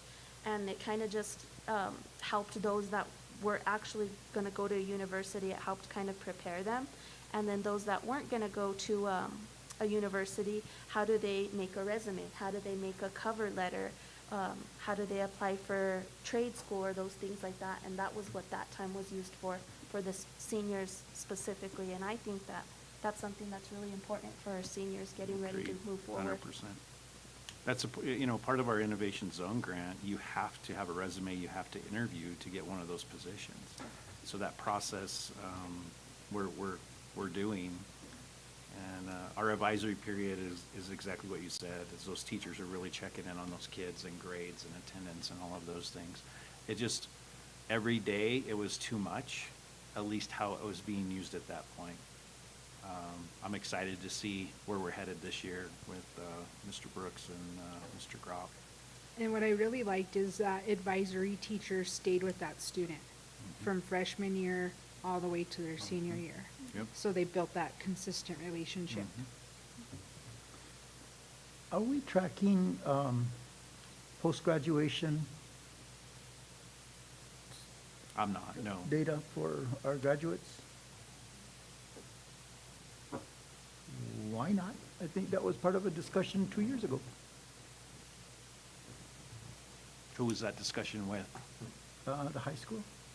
Well, of course, it would have been at the high school, but mainly the counselor and principal. I think it'd be a great thing. I agree with you.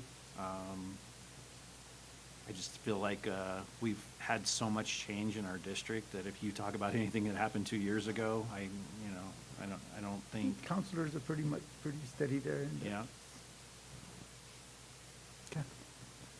That would be interesting to see. There's a lot of like alumni that have gone on to do wonderful, Amazing wonderful things. That's the thing, is we have so many things to celebrate, and we need to do a better job. I have a whole PR campaign that we're gonna kick out this year of celebrating all the amazing things that happen in our district. But more importantly, it's data of measurement in terms of how we're doing. Okay. Okay, that moves us to item number 6, our Finance Committee report. So we were not able to meet last time. It got canceled, but we are looking, and it was just because it was going to be me and Mr. Ryan and one community member. We had a few of our board members that had doctor's appointments and they were not feeling well. So what we've been focusing on is the salary schedules, really looking at those with the 3% mandatory increase. And then we are taking a look at the stipend schedule, our stipend list. A lot of the stipends were not necessary from last year until this year. So that's what we're really taking a deep dive into looking at. And so we're gonna continue to do that. And that concludes the Finance Committee report.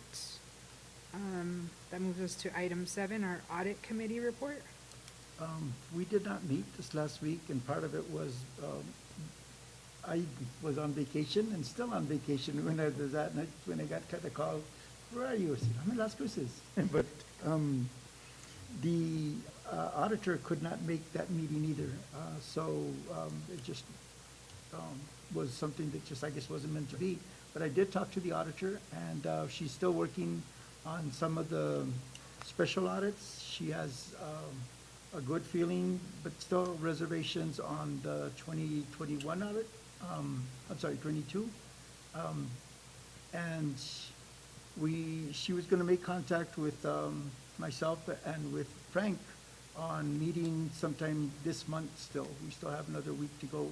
And so the goal is to keep the meetings at least once a month. And then we'll get an update on where we are. And but she has some reservations about the significant findings that will be coming up. And it could be as bad as having a statement, a qualifying statement, and qualifying is not a good thing. It means that they're saying that the data is not predictable to this level. And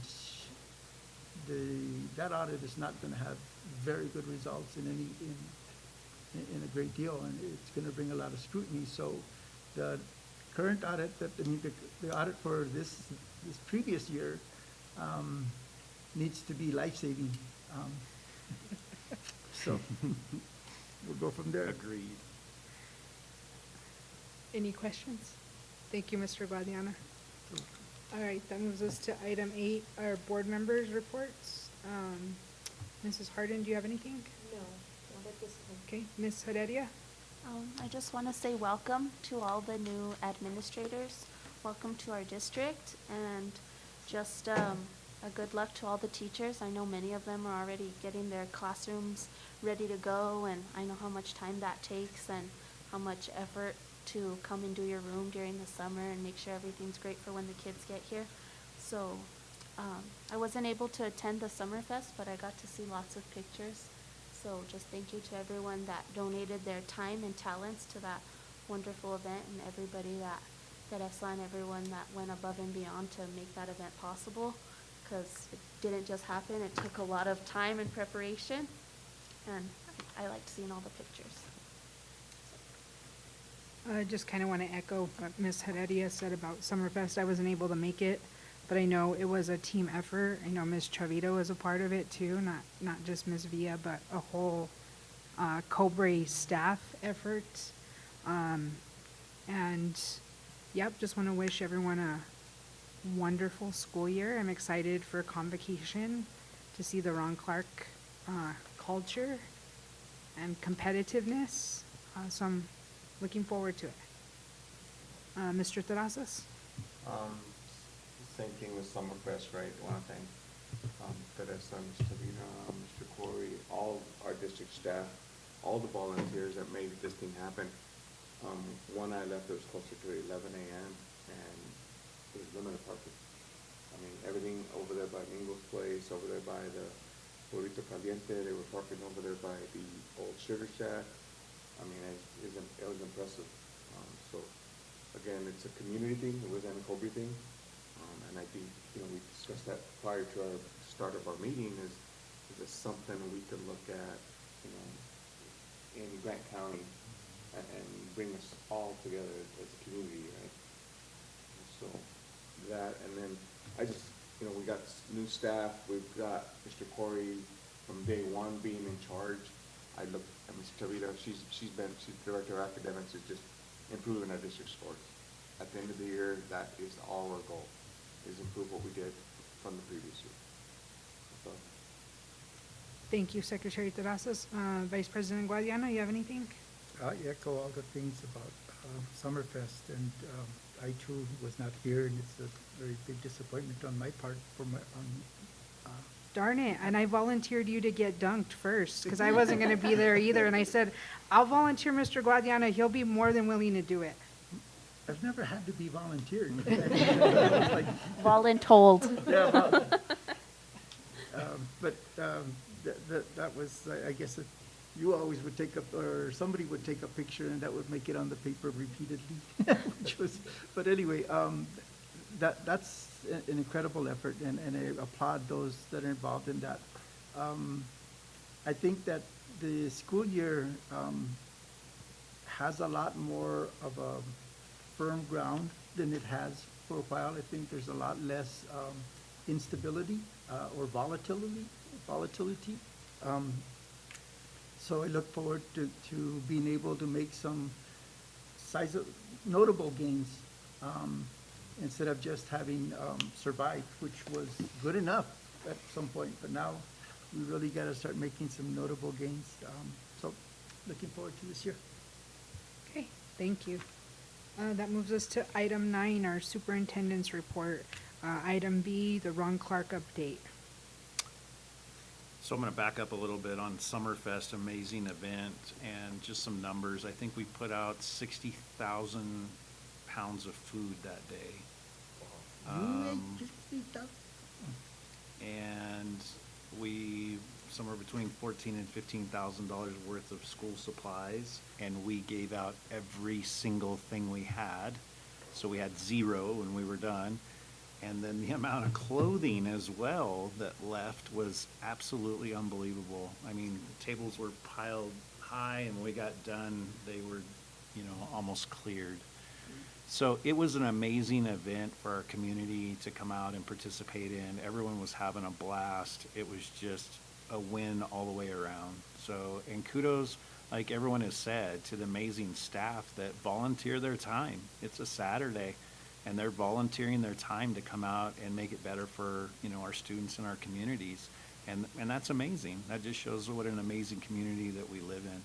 So it was truly an amazing event. And then again, when your problem is parking because people are all over the place, you're doing something right, but it creates problems, so it's dangerous when you have people walking across the main highway and things like that. So we need to figure out better ways of addressing that, because every year it just keeps getting bigger and bigger, which is awesome.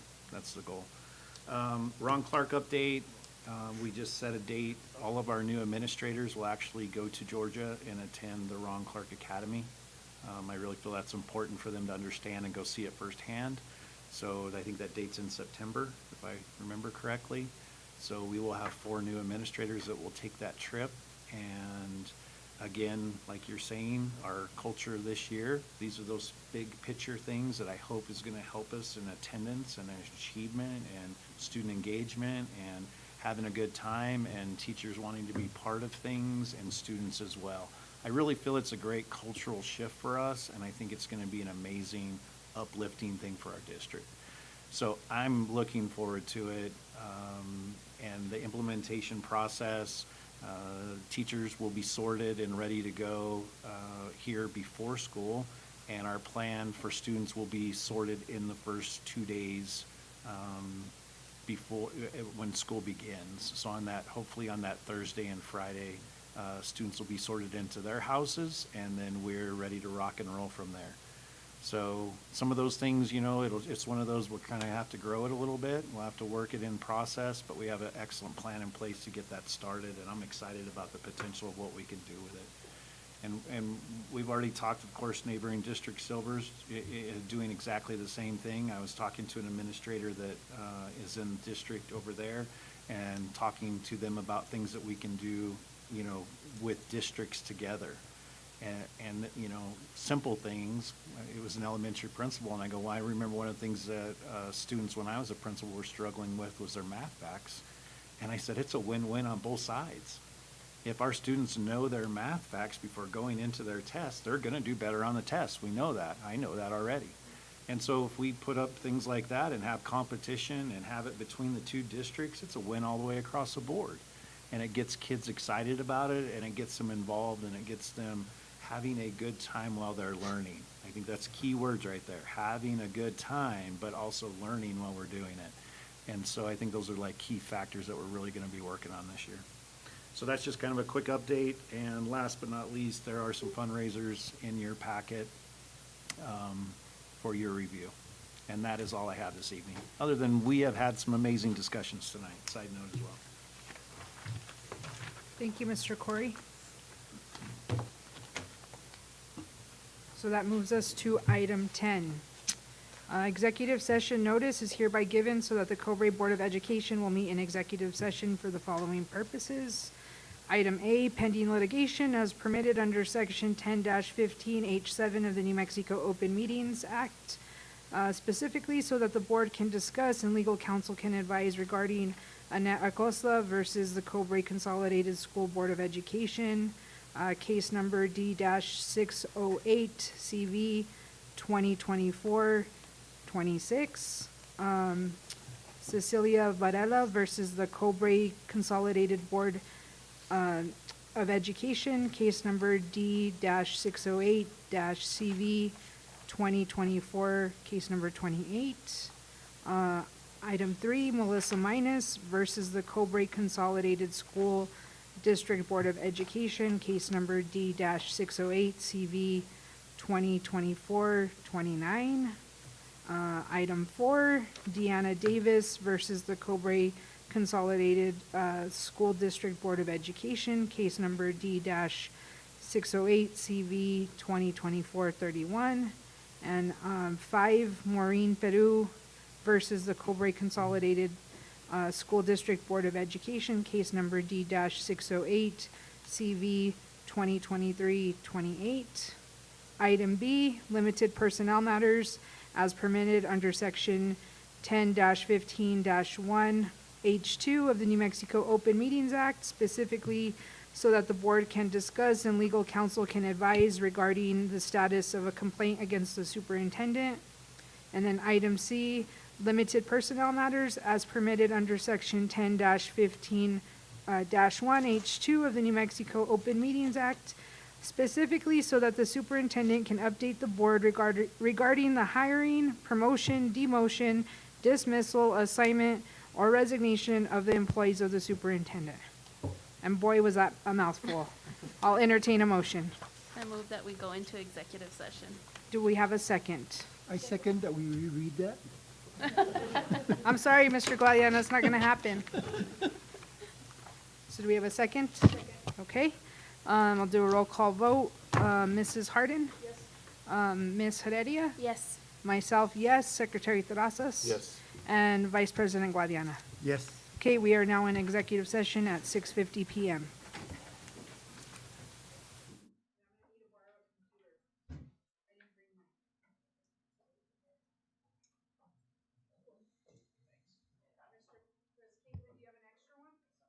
I always have extra computers.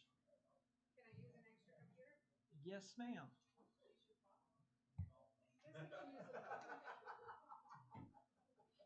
see us. Is everyone okay with that? Usually it's fine. It's fine. Yes. All set. We'll see you, Gino. Have a good evening.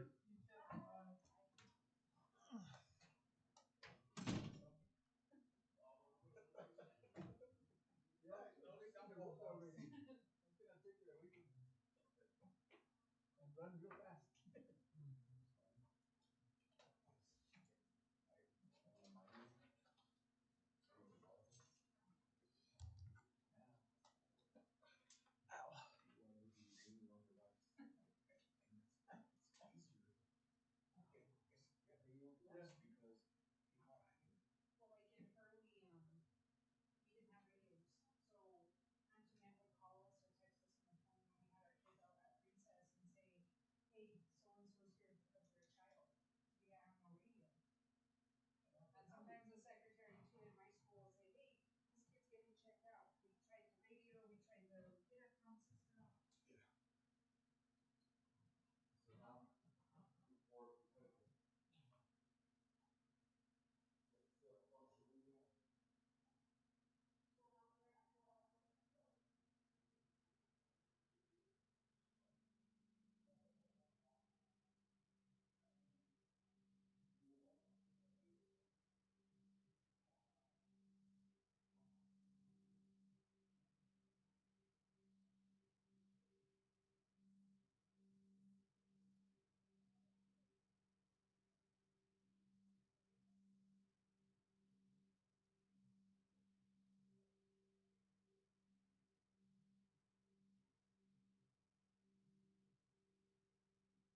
change on that recipe instead of me doing the chicken breasts myself. I just in Walmart's kind of deli area, they have some prepackaged shredded rotisserie chicken. Uh-huh. Yeah, it's like right underneath where the like potato salad and stuff is. It's right there. And I just did a couple packages of that and How much did you spend? $2.60. Yeah. Yeah. And it's regular receipt?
evening.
the audience, if you're visiting LA, any LA Sheriff's Department officer, do it. Get out there. It's like the secret menu on In-N-Out. We all know. You can also jump on the back and scream animal style. They like that too. Question for everybody. What is your favorite? They have no liquids above 3.4 ounces. You can dispose of it in that trash can right there. You want me to get rid of it? Sure thing.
Okay, Convocation, hopefully you have time to go and help me set up on Thursday.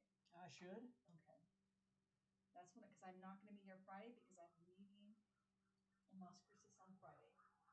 So I thought we can set up on Thursday. Okay.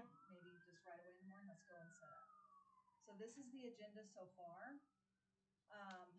We will have, the 7:45 to 8:15 breakfast snack. And then I told them to go find their principal to get a t-shirt if they don't have one yet. And see you, the tech team, in the lobby somewhere. So you'll have to get a table somewhere because they don't really have hardly any tables. You have to get a folding table. I got a folding table at home I'll bring. in. Okay, so bring your folding table. We'll get that set up on Thursday. Let's have it all set up on Thursday. Okay. And then you will give out the badge and give them their new computers. Okay. Right? Will you have to unload the computer? How many new computers do we have to get out this year? I've been trying to keep up with them as they Enter. enter, Yeah. so it should be Not many. not that many. Right. Okay. So then the next thing is the presentation of the colors, Mm-hmm. right? And National anthem. national anthem. He's going to sing it a cappella. Okay, perfect. But I told him to come early that morning at 7:30 and do sing it one time through with the Okay. microphone. So you'll have a microphone there. Yeah. Okay. And then will we have two speakers, one on Mhm. each side? Okay, so we'll do two speakers. We'll set that up on Thursday too, right? Mm-hmm. So his name is Johan Dalton Torres, and he's a fifth grader. He's really precious. Mm-hmm. And then after that, we need to figure out where we want to watch the videos. So then Michael does a quick welcome, Mm-hmm. and then we're going to go right into the video on the chants. Because Michael's going to say, you guys are going to have a job in just a minute, but before you do, watch this video. And the video is probably 10 minutes long Okay. of Ron Clark kids doing their chants. So where are we going to project the video? Is there a blank wall across from the bleachers? I can't Yeah. remember. Yeah, there I is. think so. I think it's white. I can't remember. I'm sorry, I can't remember. We'll figure it out. Okay, we'll figure it out Thursday. Okay. Mhm. So then he's going to say, and I'm going to send you that link so we can, or so you can already have it up ready Oh, to go. yeah. Okay? Because Not a I problem. think I have it in an email somewhere. So then we watch the video, then I'm going to pass it, and then we're not going to do, they're going to practice for 30 minutes somewhere in the school. They're going to come back, they're going to present their cheers, and then we're going to go into some games, and we're going to have Raul Turrieta lead the games. Okay. And then we're going to have hopefully our special guest video is here. Mhm. Hopefully it's going to be Ron Clark. We'll see. And then Shouldn't we know that name? we do know it is. He's already doing it. Okay. So he already asked us. He called Michael and said, "How do I pronounce Cobre?" So he wanted to pronounce it correctly. Okay. So hopefully we'll do that. The Summerfest video, Hampton just sent it to me, so I thought it'd be nice to watch it. I haven't seen it yet. Wanted Michael and I to look at it. Yeah, but of if course it's the we one he haven't. sent to me, then it looks good. It does it look good? So I'm sure it is the same one. So I thought maybe it'd be nice for us to watch the Summerfest. So I kind of broke up the videos. One up here about the chants, and the Summerfest videos here, and our Ron Clark video down here. And then at the end, we'll have the school board and Charlene announce the winners from the house chants. Okay. What do you think? Perfect. So the house chant winner, I mean, the whole of the house, the winner of the house chant and the winner of the, okay, anyway, so the overall winners, I need to change that, I did it wrong. So really why I came here is to double check if you could do, let's shoot for Thursday at, what do you want, 9? 8:30? 8:30.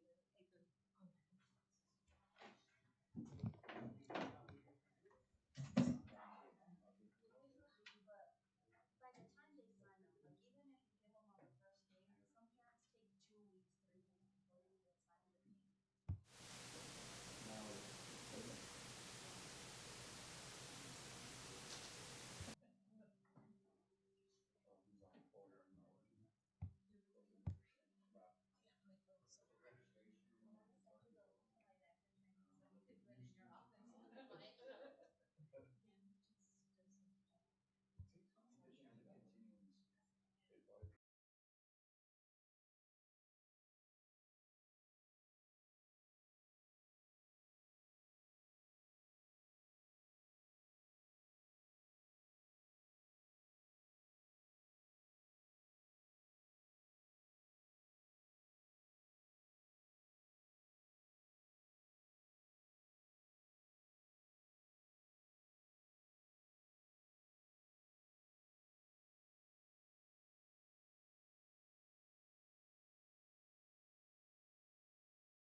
brighter in Alaska.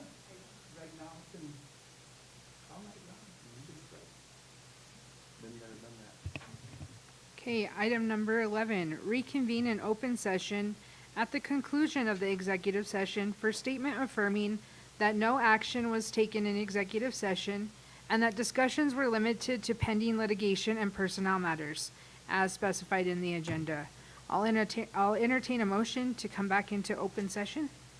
I move that we come back into open session. Okay, is there a second? Second. Thank you. I'll do a roll call vote. Mrs. Harden? Ms. Heredia? Yes. Myself, yes. Secretary Terrazas? Yes. And Vice President Guadiana. Yes. Okay, we are back in open session at 8:06 p.m. That moves us to adjournment. Entertain a motion for adjournment. I move that we adjourn. Do I have a second? Second. All right, we are adjourned at 8:06 p.m.